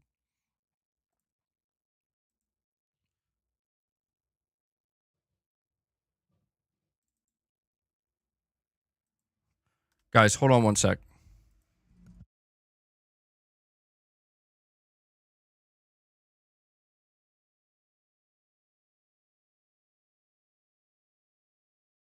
All right, never mind. Do trophies reset every week or every month? I do it on a weekly basis. I thought about doing it for a month, but I feel like I don't know. I feel like that's too long. You know, I stream a lot, so that'd be a long wait. Would that be better though? Would people? Yeah, I think it would be. It's a long time. I usually update it every 7 days, and I try to manually keep track of it. You know, so I don't need no YouTube keeping track for me. It would be nice though. You think weekly's better? Gives more people a chance to get up there. Yeah, for sure.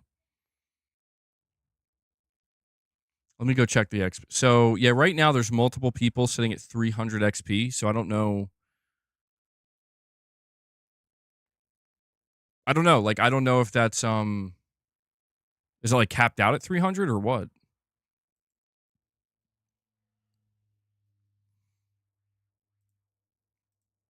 And we have a Sergeant 117, a member for 14 months, saying all your issues will be resolved if you manifest a Dino Crisis remake reveal. Please, I need it.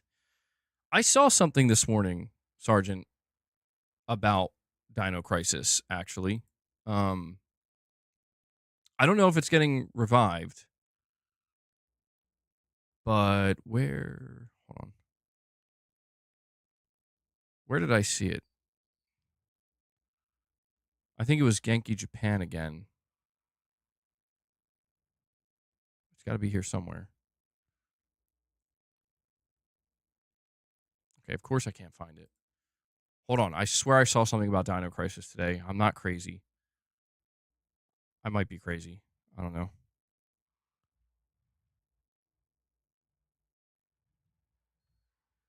All right, I guess I am. No, there's no way. There was like, I think it was like the original creator. There we go. I knew I wasn't crazy. Oh wait, no, it wasn't the original creator, but Hideki Kamiya says he would like to try directing a Dino Crisis game. He says I would love to give it a shot. What do we think about that? Do we want that? I think people would want that. I mean, I think at this point, anybody who's a Dino Crisis fan, they'll take anything. Anything at all.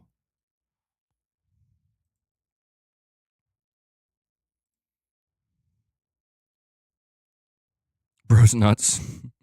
Just read that there's a rumor that a Deadpool MetaQuest VR game with Neil Patrick Harris will be announced at Summer Game Fest. That's a very particular rumor, bro. That's very specific.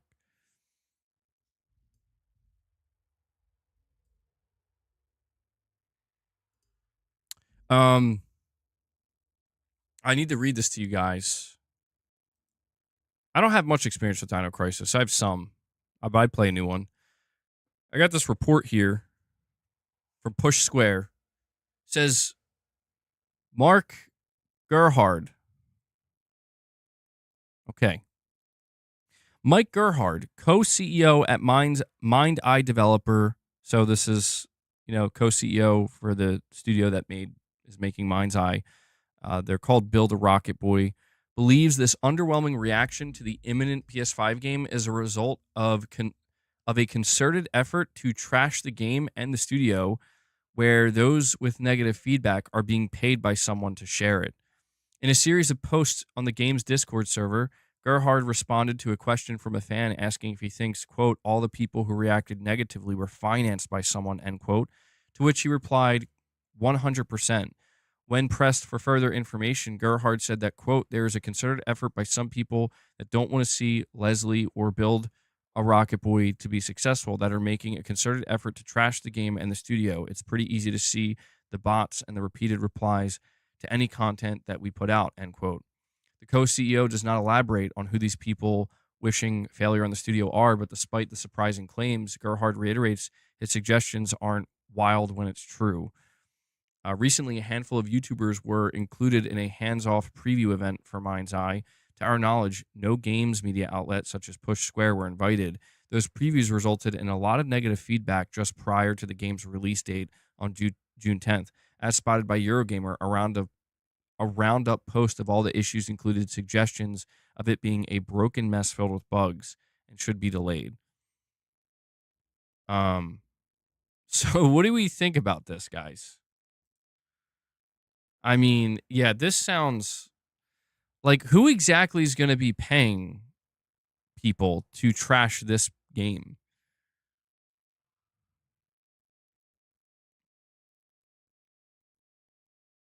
Yeah, this is weird. I think it's the Russians. It's weird to me. It says now you're number one all of a sudden. Yeah, I don't know. Do you feel like you should be number one? I don't know what's going on. Yeah, I can't keep track of it. It's nonsense. It does sound like nonsense. Honestly, it does. He's implying Rockstar's trashing them, excuse me. Yeah, there's no chance. There's no chance. I mean, from what I can tell, it just simply seems to me that people are underwhelmed by what they were shown. People are not too thrilled about it. People have concerns. People have genuine criticisms. I don't know. It's turning into a little bit of a weird situation. Here's another one I got for you guys. You ready? This one's crazy, in my opinion. I want to see if I can put the picture up. I don't know if I'm going to be able to. If I can't put the picture up, I might have to just bring the post up. This is a wild one, but maybe not a surprising one. It's actually gonna let me put it up. Here we go.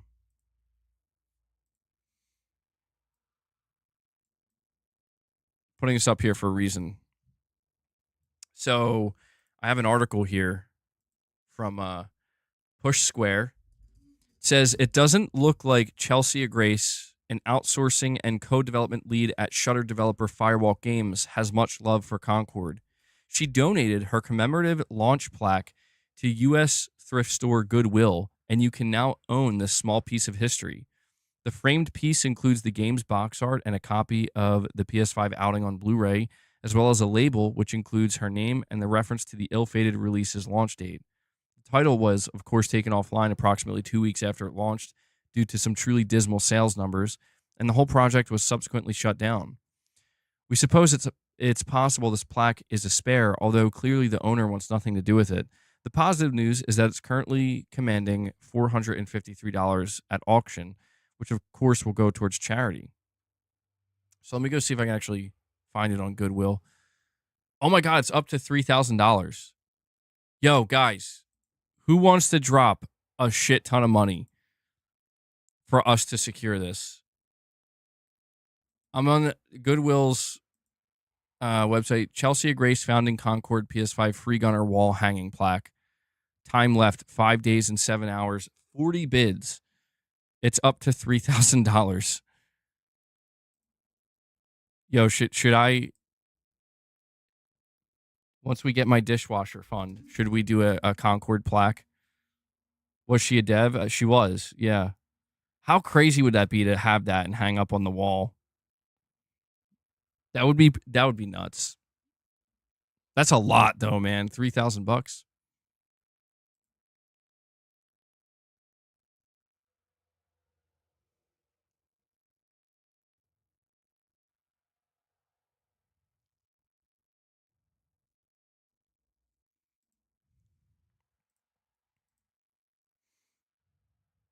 Not gonna lie, if you promise to set it on fire on a live stream, I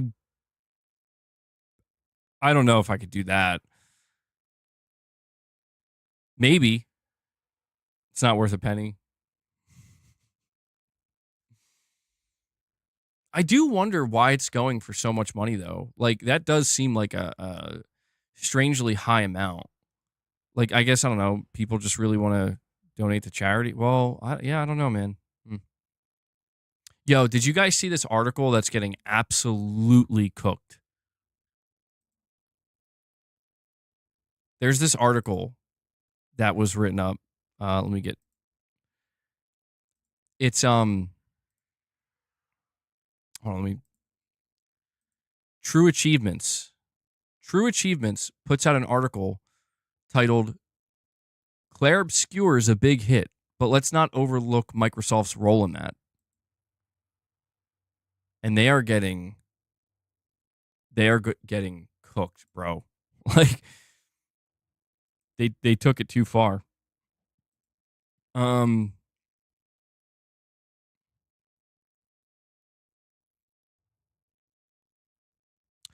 I am curious to read the interview, or not the interview. Let's read the art. Let's see. Are they getting? Let's find out. Let's give them a fair chance. Are people reacting to the headline unfairly? Let's read it. They say a recent interview with two of the big names behind Claire Obscure Expedition 33's sales success gave a lot of credit to the game's unique art style, its intentionally smaller production scale, and the creative freedoms afforded to its creators, and they're completely correct to have done so. That said, I do find it a little suspect that no one's talking about Microsoft's part in all this. In a recent GamesIndustry.biz interview, we got some keen insight into the decisions that may have led to Claire Obscure's success. We hear both Kepler Interactive portfolio director Matthew Handaron, I don't know if I said that correctly, and Sandfall Interactive's COO and producer Francois Maurice, I guess, offer the publisher and developer views on the game's success. They say between Kepler's hands-off approach to studio support, necessary for promoting the creativity required to allow something as bold as Claire Obscure to come to fruition, and Sandfall's insistence on remaining small-scale without chasing trends, the interview clues us into some of the key factors that help make the game such a treat. There's a rejection of bloated AAA development trends that you just love to see if you have zero interest in playing any more live service shooters. Still, I have to admit, it feels a little weird to read a celebratory piece like that doesn't even name-check Microsoft and its Game Pass service as a potential factor in the game's success, particularly when the interview goes out of its way to honestly reflect on the hurdles of facing AA development today and how these creatives got around that.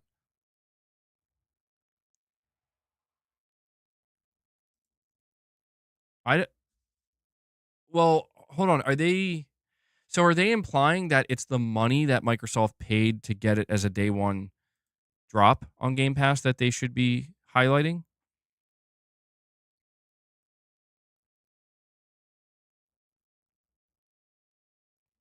Okay. They say, now, don't get me wrong. It was ultimately Claire Obscure 33's Expedition 33's art style and evident influences that caught my eye right away. In an ideal world, I would think that qualifies that Hadaran and Maurice, I can't say these names, credit here would be the entire conversation. Were I in their shoes, I would also big up Kepler's decision as a publisher rather than praise the brute strength of an industry monolith like Microsoft. Yet, thinking back when I first heard about this game, it was via a reveal trailer that debuted at the Xbox Showcase back in June 2024. It was Microsoft's marketing pool that made the first impression on me even possible. And it was the news that Claire Obscure would join Xbox Game Pass at launch that made me really pay attention. After all, has an Xbox Game Pass become a video game tastemaker's most essential tool in the last few years? In 2025, it feels like there's no easier way to find cool, lower budget games.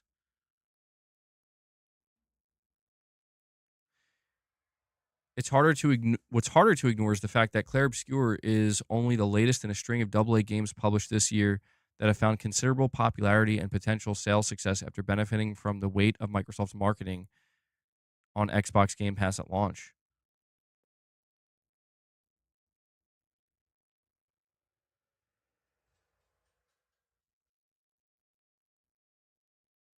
My point is, while we shouldn't overstate Microsoft's role in Claire Obscure's success, we should at least acknowledge it. Ultimately, fans are out there telling everyone to play it because it's genuinely a great game, not because it's on Game Pass.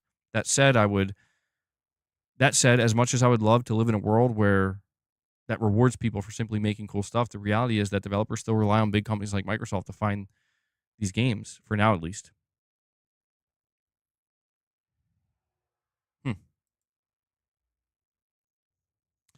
This is yeah, I don't know about this.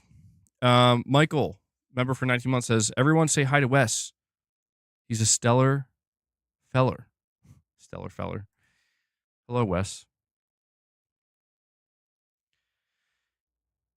So,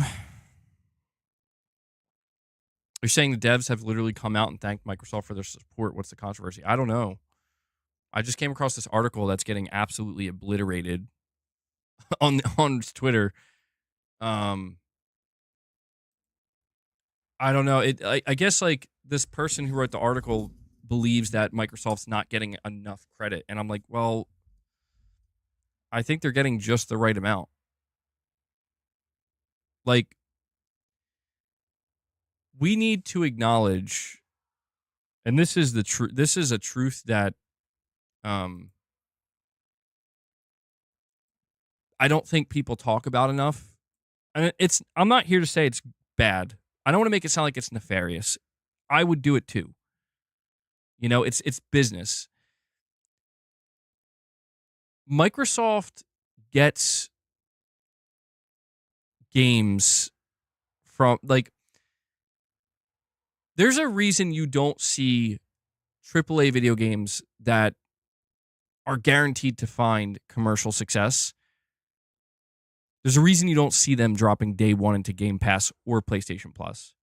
Microsoft has to find studios with games where they have publishers, not studios, publishers, who have a little bit of doubt and concern. And that's the reality. Microsoft is willing to pay them a certain lump sum to help. It's an immediate recoup of some of the dev cost. And devs usually do this when they're not 100% confident. And that's fine because it's a tough market out there. And if I was an independent developer or a smaller publisher, I would maybe take the bag too if I was a little bit nervous because it's a fierce market. But that's, I think, something that people need to kind of like the person who's writing this article, like, bro, Microsoft saw a game that they could maybe use for their service and they were willing to pay them a lump sum of money, because it's underneath the framework of, what if this game doesn't sell well? You know what I'm saying? Like, or not well enough. And that's, to me, that's what's surprising about Clair Obscur, and same thing with Lies of P. Like, these are games that I could tell you, those publishers, if they had known, if Kepler Interactive knew how well this game was going to do, they would have never taken the bag for Game Pass. Certainly not. And I highly doubt there's any regret. They don't regret it, because they're just very delighted and surprised to see that it's doing as well as it is. But that's the thing, man. If they knew it would sell this well, they wouldn't take the money, because they have the proposition, because there's a prospect of you could make even more money if your game's popular enough that people are going to want to just buy it. You know? And so we'll see. We'll see what happens. Yeah, they sold 3.3 million. That's huge. Will it have done as well without Game Pass publicly and Xbox marketing it? I mean, that's a question that can't be answered, right? It's hard to determine. I will say that it did seem like anytime this game showed up at an Xbox event, people were like, that looks pretty good. But I don't know. I mean, to me, it seemed to be the reviews that really did it. It was people coming out and be like, you got to play this game. Like, holy shit, you got to play this game. That seemed to be the thing that really did it. There were people that I think were already sold on it because of the marketing. But I think even with that marketing, even alongside Microsoft, there was some concern.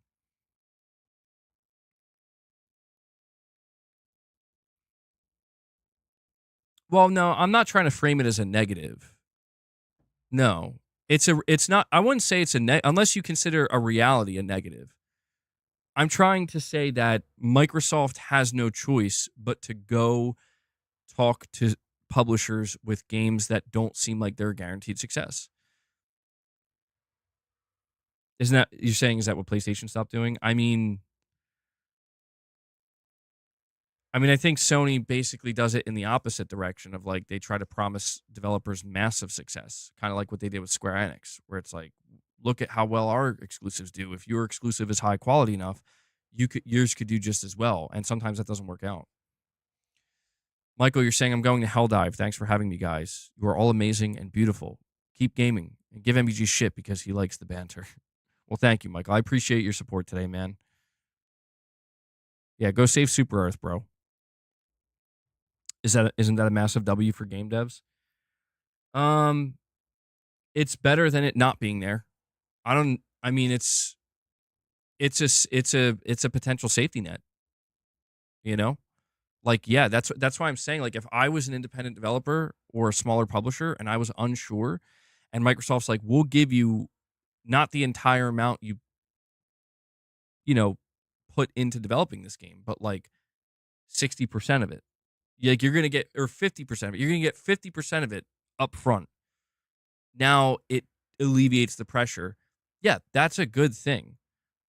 But I'm just saying that, like, it's one of these things where if these studios knew what they really had, and you can't blame them for not knowing, because some games like Expedition 33, you can't know until it's out there. But if they knew what they had, they would not take that money. And it's understandable. That's why you see established products that are going to do those numbers, they will not take. Microsoft can't afford them, is what I'm trying to say. Just like Sony couldn't either. Like, it's not feasible. Where it's like, how much did this game cost to develop? How much do you need to break even? Oh yeah, we can't even pay half that. That's too much. It doesn't make any financial sense. So I guess what I'm just trying to say is, like, this article that's stating that that Microsoft deserves more credit, it's like, not really. They deserve an appropriate amount of credit, and I think that they've gotten that. Where it's like, hey man, you guys saw that this game could work in Game Pass, you struck a deal, more people got exposed to it, and you marketed it. Good job. But the real credit is to the developer, the studio, and it's like, You know, I just like what I'm trying to say is like it makes sense why this article is getting cooked, because it just kind of comes off as like, yeah, man, they gave them their credit. What else? Like, what else do you want?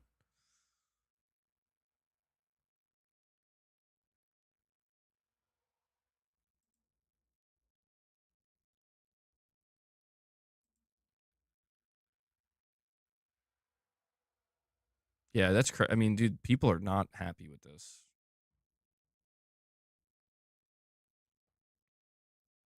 That's interesting. A top comment on this says only thing Microsoft did was try to tank it by dropping Oblivion Remaster right next to it. I forgot about that.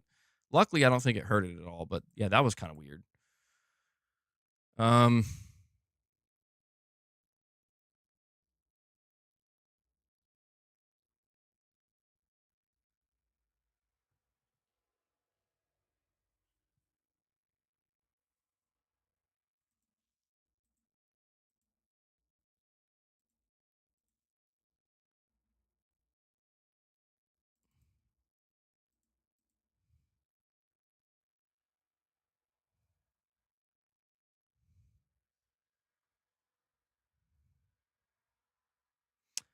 I'm sorry. I just saw something that it was so unexpected. I don't even know. It's an AI generated PS5 box art that says Resident Evil 9 Escape Diddy's house with Jill Valentine on the front, scared, and an evil looking P. Diddy in the background with like a mansion behind it. It's I'm just saying I was not expecting to see that when I went back to check Twitter for something. Um okay. Resident Evil 9 leaked, guys.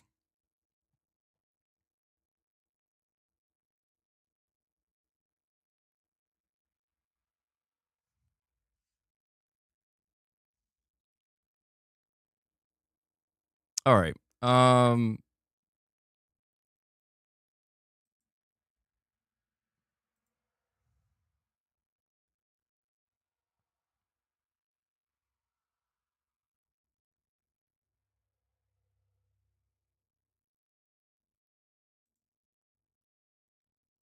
right. Sorry, I'm getting distracted. So many bizarre things popping up. All right, guys. I guess we could do like a last call here.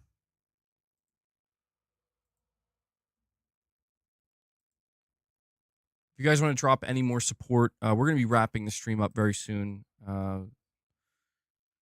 Fable PS5. I think Fable's coming to PS5, yeah. But yeah, if you guys want to drop any more membership gifts, if you want to become a member, any more super chats, direct donations, anything of that nature, now would be the time to do it because we're going to wrap up. And I did put a video out earlier. We should have more content coming tomorrow. Kind of eager to get into June now because a lot of exciting things apparently happening in June.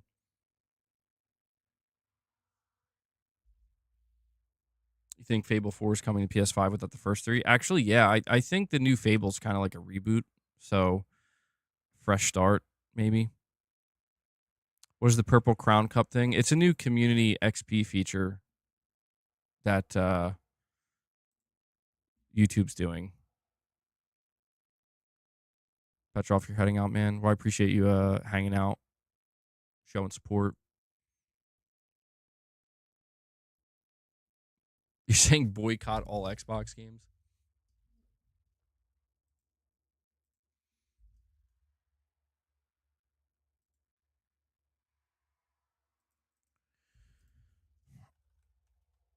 Hold on.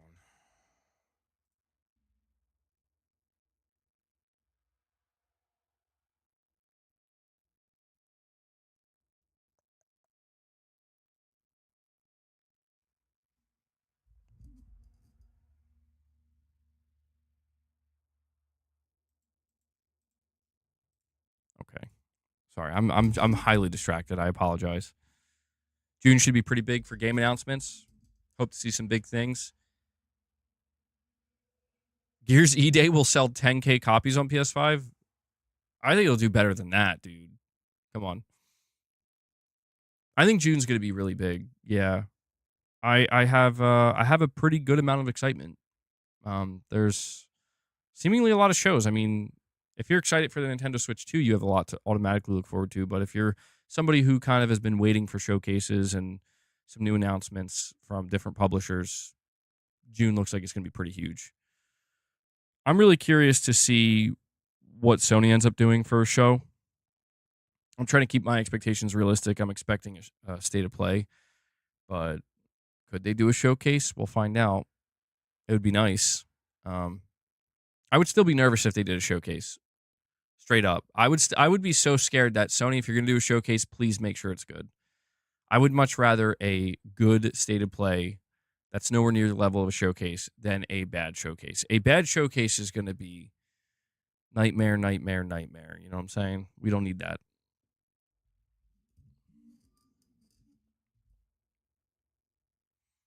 Marathon, yeah.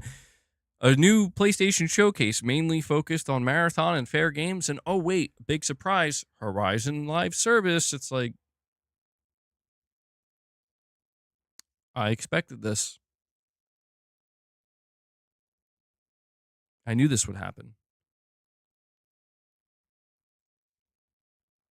A 3-hour showcase. That actually sounds also kind of nightmarish. A 3-hour showcase sounds genuinely painful. No showcase should ever be 3 hours long. I don't even care if you're showing everything.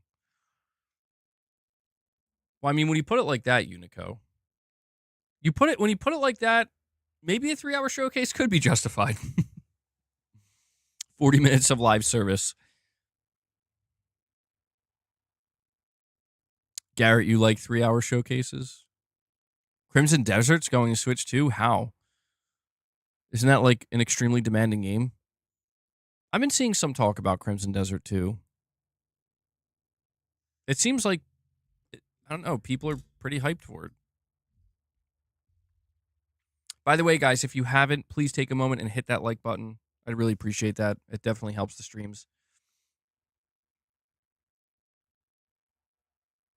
Gaming Leaks and Rumors said so. Let me check.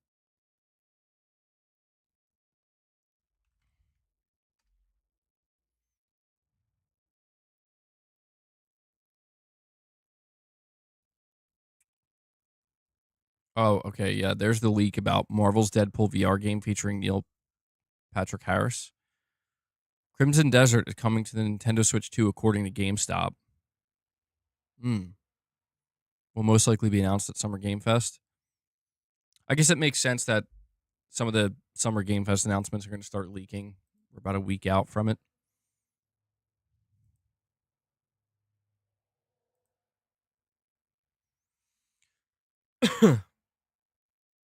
Haven't we had enough subpar state of plays for the past 2 years? It's time for a showcase.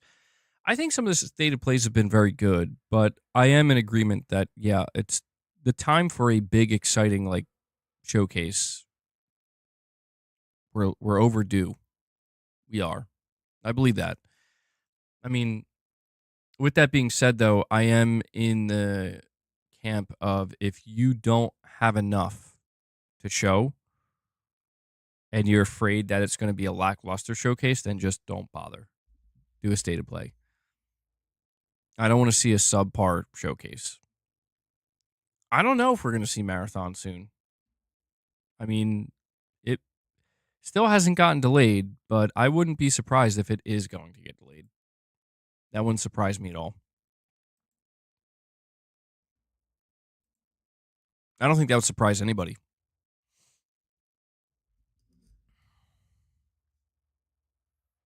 You think Marathon won't see the light of day? I'm not convinced that it's going to get canceled. Marathon isn't a marathon to release.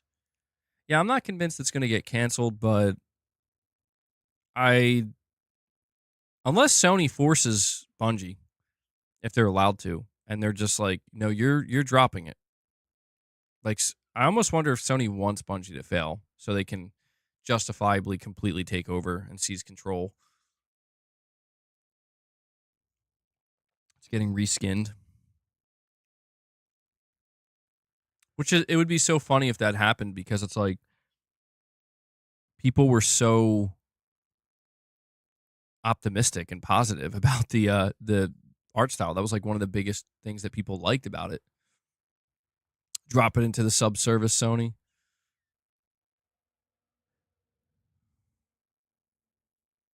Sony reaffirmed September 23rd in yesterday's PS5 trailer. Well, yeah, I don't know. I don't know if they're going to go through with it, man. That's a shame. It's a shame that it has to work out so badly for Sony and Bungie. Like, it just seems like a match made in hell, bro.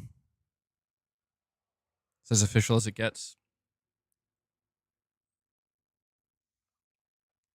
Should be canceled at this point. Basically, the whole game was plagiarized.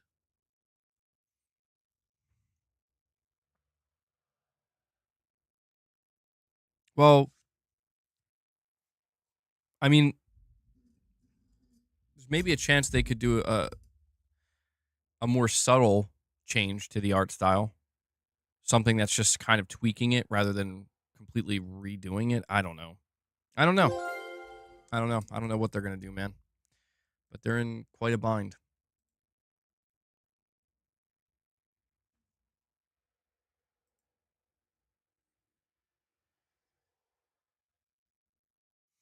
Free-to-play and Fortnite-style art incoming. Could you imagine if they actually do that?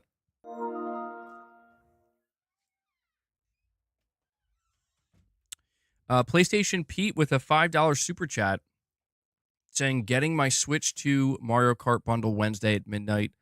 I also pre-ordered DK Bonanza. For PS5, I pre-ordered Yote and MGS3 Delta. Well, it sounds like you're set, PlayStation Pete. You're going to have time to play all that? There's a lot of games dropping at the Switch launch. But yeah, Yote, MGS Delta. No interest in Death Stranding? PlayStation Pete? Death Stranding 2 not doing it for you?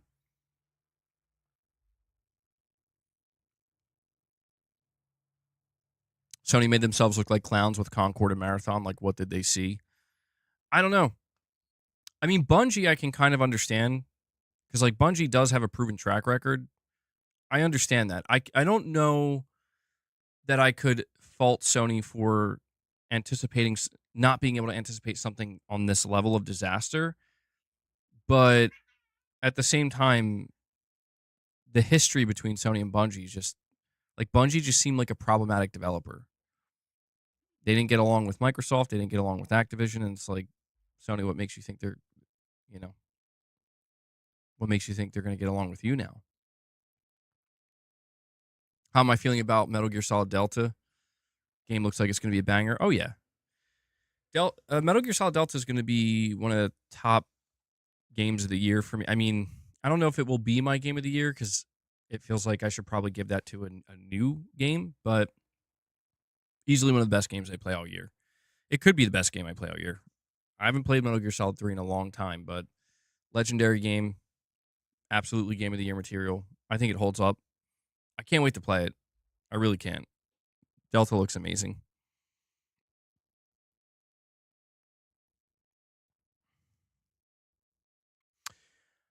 I want to say something that I forgot to say. So when it comes to fair games, we have to be a little bit careful. I have to be, but maybe everybody should be, where one of the things that was reported, or I should say wasn't reported, is when Colin Moriarty was describing fair games based off of what his source told him, one of the things he did say in that segment of his podcast is he said, I also want it to be known that this person claims that fair games could be cool. Like, it's something that maybe could turn out to be cool. Something along those lines, saying that there's a chance. This was not reported by any outlet.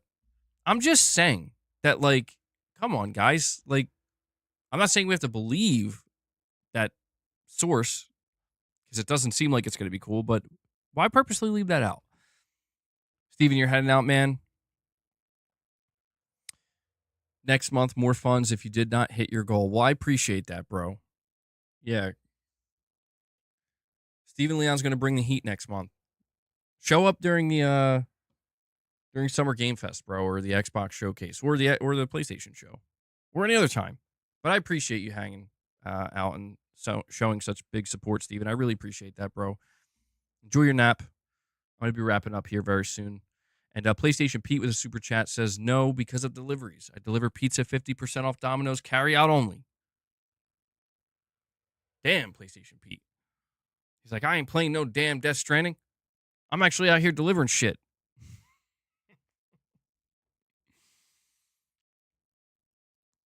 I didn't think about that. Yeah, I mean, I knew that you delivered for Domino's, bro.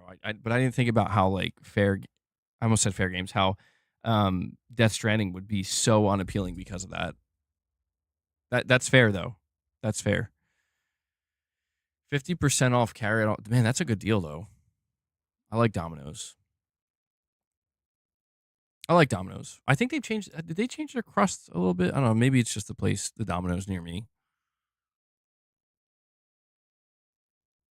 Bro, Lux, I'm telling you, I don't think Herman Hulst knows what people want. No. Not even just people. PlayStation players. I don't think Herman Hulst knows what PlayStation players want in multiplayer. He seems to have a decent understanding to good understanding single player wise. Herman Hulst hasn't like done anything horrible single player wise. I don't think so anyway. But when it comes to, live services like Destruction All-Stars, Fair Games, stuff like this, like, bro, what do you... He needs to be stripped of his live service powers. PlayStation Pete, you're saying it starts next week, the 50% off? Okay. By the way, I pre-ordered Death Stranding 2 and Yote Collectors. I would if Metal Gear Solid Delta had one. They did have one for Metal Gear Delta, but I think it was like super limited. There's this... Steven, real quick before you go, there is this European exclusive collector's edition that comes with like a bust of Snake. It seemed like pretty cool, but I don't know how limited it is or how it's probably very expensive. But yeah, man, Death Stranding 2, we're close. We're officially less than 1 month. Saying, well, he did F up trying to push Horizon everywhere. Yeah. I don't know what's going on with the Horizon stuff. I mean, it does seem like there's a bias here with Herman, with Horizon. It also doesn't help that PlayStation Studios producer, Angie Smets, also comes from Guerrilla.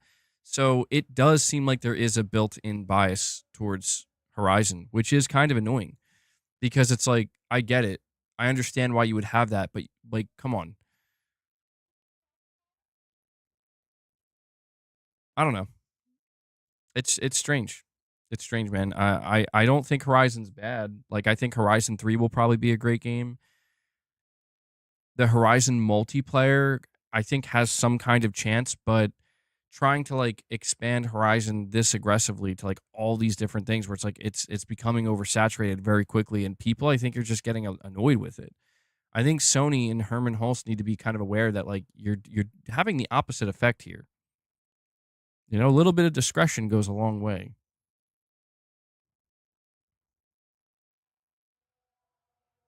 I don't know if I said that right. I think I did. Do you think there's any conflict between Herman and Druckmann? Maybe a little bit of jealousy? I don't get that sense. I would hope not. My God. The first game's success is blinding them. 25 million sales. I mean, it makes sense. It makes sense why they would feel so strongly about it, but I think they need to acknowledge that, like, bro, games like Uncharted 4 sold probably, like 17 million? I know that's not, like, the same as 25 million, but come on, bro. Like, I guess I'm just trying to say, like, Horizon's not the only very successful game that they have. Chili21, you're saying Horizon's one of your favorite franchises? Garrett, you're saying Forbidden West is one of your favorite games. Don't get me wrong. I think people like overdo it with the Horizon hate. Like they try to make it sound like these games are bad, and it's like they're not bad. It's just I think sometimes it just comes down to people would rather see new announcements about the Horizon franchise, a little bit more spread out, and maybe make room for other things, right? And that makes sense. I can agree with that. Second game had a huge drop off. The third game will be very telling. Really curious to see how the third game does. Because, yeah, it does seem like more and more people have kind of turned on Horizon. And I want to see if that's going to be reflected in the sales. Could we see more Witcher 4 at Summer Game Fest? Yeah, definitely. We could. It says CD Projekt Red is going to be there. Horizon is more popular than The Last of Us? I think so. Actually, yeah. It might be. I don't know exactly. It might be neck and neck.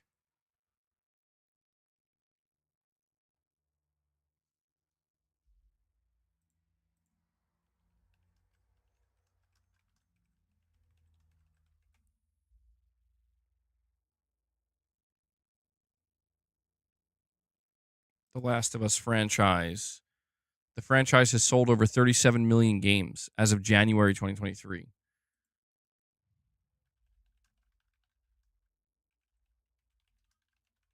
Let's check Horizon. Horizon has sold, as of May 2023, 32 million in total. So actually, The Last of Us has sold more. And these are numbers that haven't been updated since 2023. Boss, okay. Why are you still jumping up here? You got your treats, bro. Come on. Guys, somebody drops a 20 bomb right now or gets us to 50 members. Boss will get his catnip. All right? Do it. I'm just kidding. You don't have to do it. You can if you want. But I'm just trying to, I don't know. Come on, boss. Get off. Get off the desk. Off the desk. Come on. Not enough room up here. Last of Us had like 10 remakes and remasters, though. Horizon sold less because it was put on the service too fast. Then it was taken. Oh, yeah, that's true, Ray. That's true. Yeah. We did learn through the Insomniac hack, through internal documentation, that Sony was they wanted to experiment by putting Horizon Forbidden West onto PlayStation Plus very quickly, and it killed the sales. Apparently. Like they saw a sales drop off like way harder than they were expecting. And I think that scared Sony off, which makes sense. You know, it makes sense. What could have been with Factions 2? I know, man. Trust me, I know. Boss wants his catnip. Yeah, he does.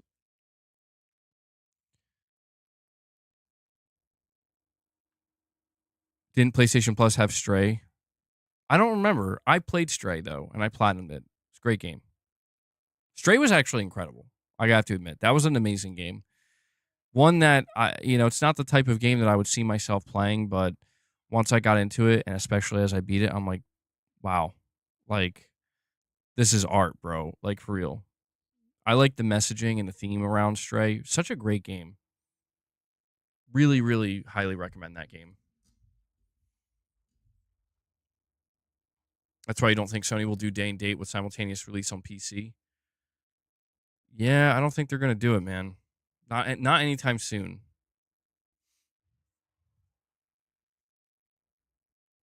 Had a good start, but that was limited time on the service.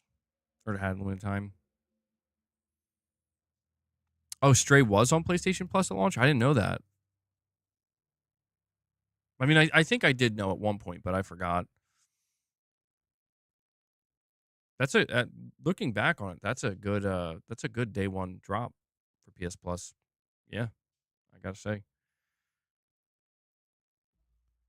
All right, guys. We'll do 5 more memberships. If we could get to 40, I'll give Boss catnip and we'll wrap the stream up. I feel bad because He clearly thought he was getting catnip, and he's like, well, I guess I'm gonna head out now. All right, well, we'll see if we do our last goal of the day. We could do 40. We'll do boss catnip. Get him nice and happy, nice and sleepy. Oh, and my hold on, my crashed again, bro. Are you kidding me? Come on. I hate that it keeps doing that. Always just crashing for no reason. When's the next gameplay stream? I'm not sure. I've just been playing Days Gone, and I've been playing a little bit of Helldivers. I guess, I mean, I don't know. I was like thinking, like, should I stream Helldivers? But I don't know. I don't know that people are interested in seeing that. The only reason I'm not streaming Days Gone is because I don't know that people are interested in seeing that either. I am going to be trying Elden Ring Night Rain. So maybe when I get a little bit comfortable with that game and I know what the hell I'm doing, maybe I'll try streaming it.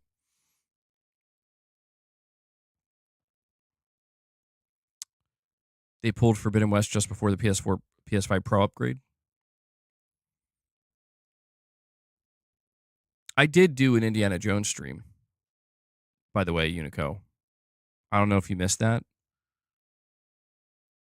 Fund MBG to buy a new PC. I mean, hopefully I won't need a new PC anytime soon. This PC is good. I don't think the PC is the problem. Everything runs fine, but for some reason it's just the YouTube Studio page. It just, I don't know, after a certain amount of time it just crashes. It needs to be refreshed. You were there? Oh, yeah, okay. You're saying you would want me to play more. Yeah, that glitch was funny, dude. That was, never experienced anything quite like that, truthfully, in any video game, let alone live on stream. That was a unique one. Eternal, you're saying Forbidden West is still one of the most gorgeous games on PS5, and it played competently. Had an interesting, amped-up sci-fi story. It was bogged down by a lot of NPCs with filler dialogue and bloat. I wonder if Horizon 3 will be like more focused.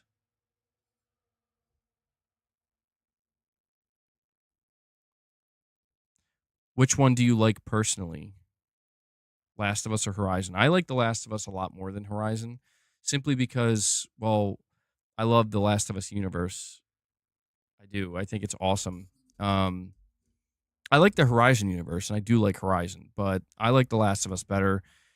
It kills me knowing, like, and I don't mean to continue to whine about it, but just because you asked, it kills me knowing we're going, no matter what, whether we like it or not, we're going to get a Horizon dedicated live service multiplayer game, but we'll probably never get another multiplayer experience for The Last of Us. That kills me. Because I just feel like, man, I don't know. I don't know.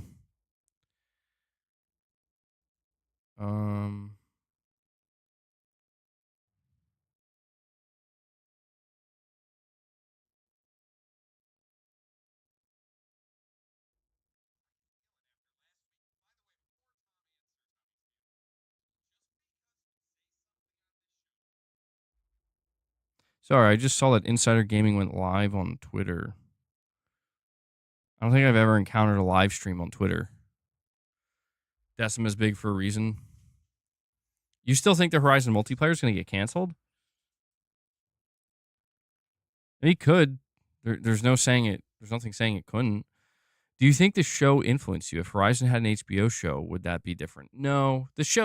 Honestly, the shows don't influence me or anything. It's just, my whole thing is I hope when we see live action versions of these projects that the live action versions turn out well. That's why I think season 2 of The Last of Us HBO is so disappointing, because it's like, yikes, with a lot of the decision making. Season 1 was perfect. And I don't know why. I feel like season 2 of HBO's The Last of Us seemingly just like made the game look better. But I watched I watched the Until Dawn movie, and it was different, but it was good. I thought it was good. It was a fun movie, dude, and I had, nods towards the game. I think the Until Dawn movie was a prequel. secretly. And El Unico decides, you know what, man? I'm going to renew my membership. Thank you. And he drops a membership gift as well. Unico, thank you so much for that. Thank you. Appreciate it. I'm going to add that to the goal. So all right, guys, Unico's setting you up. We're 3 away. Can we do it? Can we get 3 more singles and we'll give bosses catnip and wrap it up? Yeah, I know there's a Horizon movie in the works, and I'm nervous. Lux, did you see the Until Dawn movie? You saying it was ass?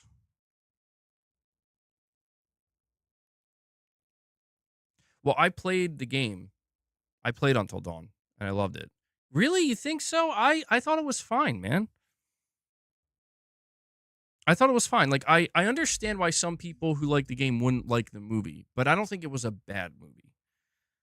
I do think that, you know, it was a little bit silly in some regards, but I don't know. I had fun with it. I liked it.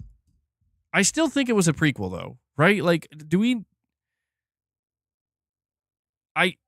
don't want to, like, go into spoilers or anything, but I really, if you, like, pay close attention to that movie, I'm like, this is a prequel. I'm going to get into spoiler territory for a moment. I'm saying it's a prequel. Spoilers. Oh, you're saying you never played the game, so as a movie, you just think it's bad as a movie? Okay. All right. Well, that makes more sense. At the very end of the movie, like the character Dr. Hill, who's in the game, is also in this movie. And, you know, Josh in the game is the one who's talking to Dr. Hill as a patient. Dr. Hill's supposed to be a therapist. Dr. Hill shows up in this movie, and you find out that he's, like, kind of pulling all the strings. Like, he's seemingly, like, not human or whatever, and, like, causing all this shit to happen and torturing these kids or whatever. And then by the end of the movie, like, the main character, they kill Dr. Hill or whatever. And you're like, oh. But then one of the last scenes they show, and it was clearly supposed to be like a post-credit scene, but they're like, nobody's going to sit through the credits, so they just showed it at the end. It was on, like, a TV screen, and it, like, zoomed into the TV screen, like somebody, like, monitoring, you know, what's, like, I guess the resort. It zooms into the TV screen, and it shows the SUV pulling up in front of the lodge where the first game takes place. And it's like, it's insinuating that, like, these are the characters of the first game rolling up to the lodge. And I'm like, so this was a prequel. And the insinuation, by the way, also is that this character, Dr. Hill, didn't actually die. Like, he can't be killed. He's, like, not human.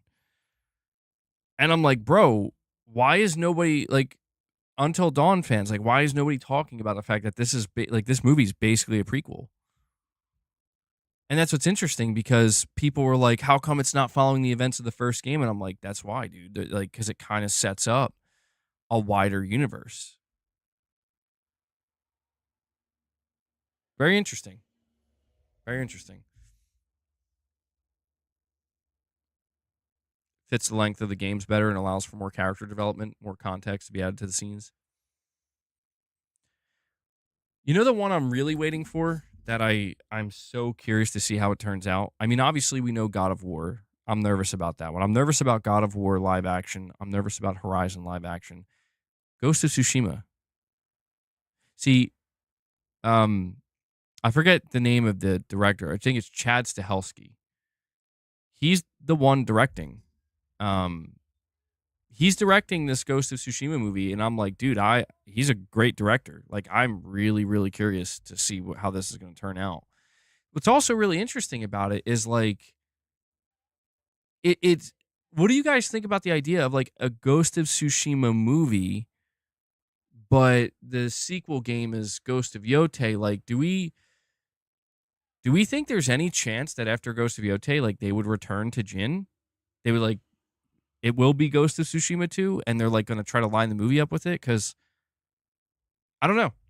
I just think it's interesting. You don't think so?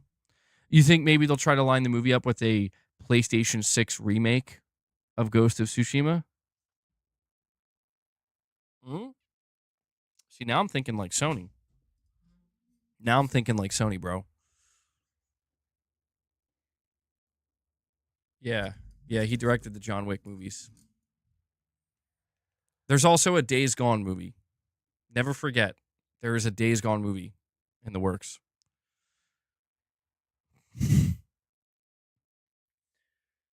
Sony's already making an Intergalactic movie and Vin Diesel's playing Jordan. Dude, no. Bro. What's so funny about that is the actress, I forget her name, but the actress who plays Jordan in the game, like she started in film and TV shows.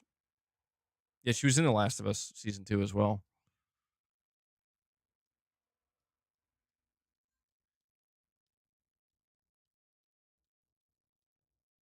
Bella Ramsey's going to play Jordan in the movie. Beast mode, bro. That's so cursed.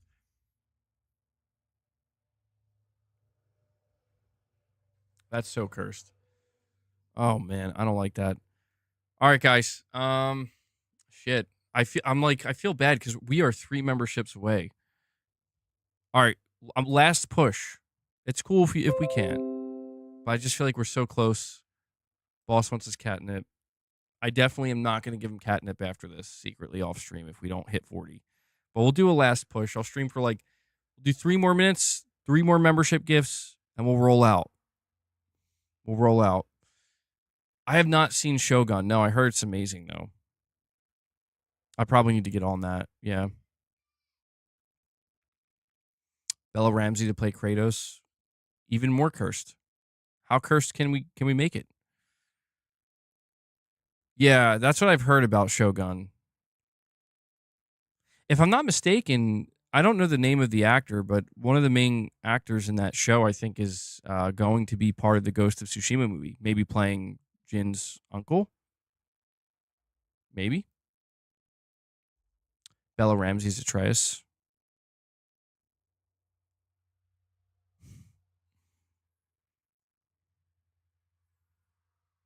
Shogun's one of the best shows in the past few years. You know what show I'm actually watching right now? Pedro Pascal plays Jin. I don't know why that's so funny. Because I could see it happening. The show I'm watching right now is the show called You. It's the final season 5, I think. Yeah, they did 5 seasons. And I'm on the last 2 episodes. One of my friends told me about that show a long time ago, and I was like, okay, it's pretty good. Makes me feel kind of weird though, because the main character is really basically a serial killer, but I got a couple more episodes left. Curious to see how it. They're doing one more.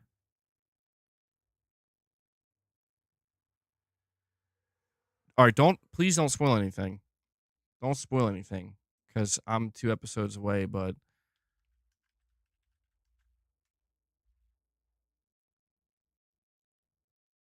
all right, I'm not gonna be able to look anything up without. I'll look into it. I have 2 more episodes. I'll probably finish it either tonight or tomorrow, and I'll check to see. I'd be surprised. I could have swore when I read about the final season, they were like, yeah, I think the Penn Badgley is the actor who plays Joe on the show. I think he wanted to be done with it. He's like, I don't like this character. I don't like playing this character. But the show is such a success. I'll let you know what I think of it when I finish it. I heard Penguin's really good. Yeah.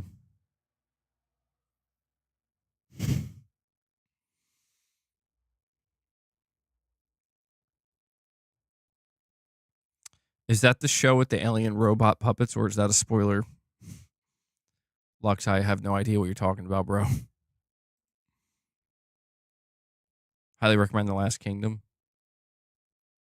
The Pedro Pascal Nick Cage movie. I never did get to see that one.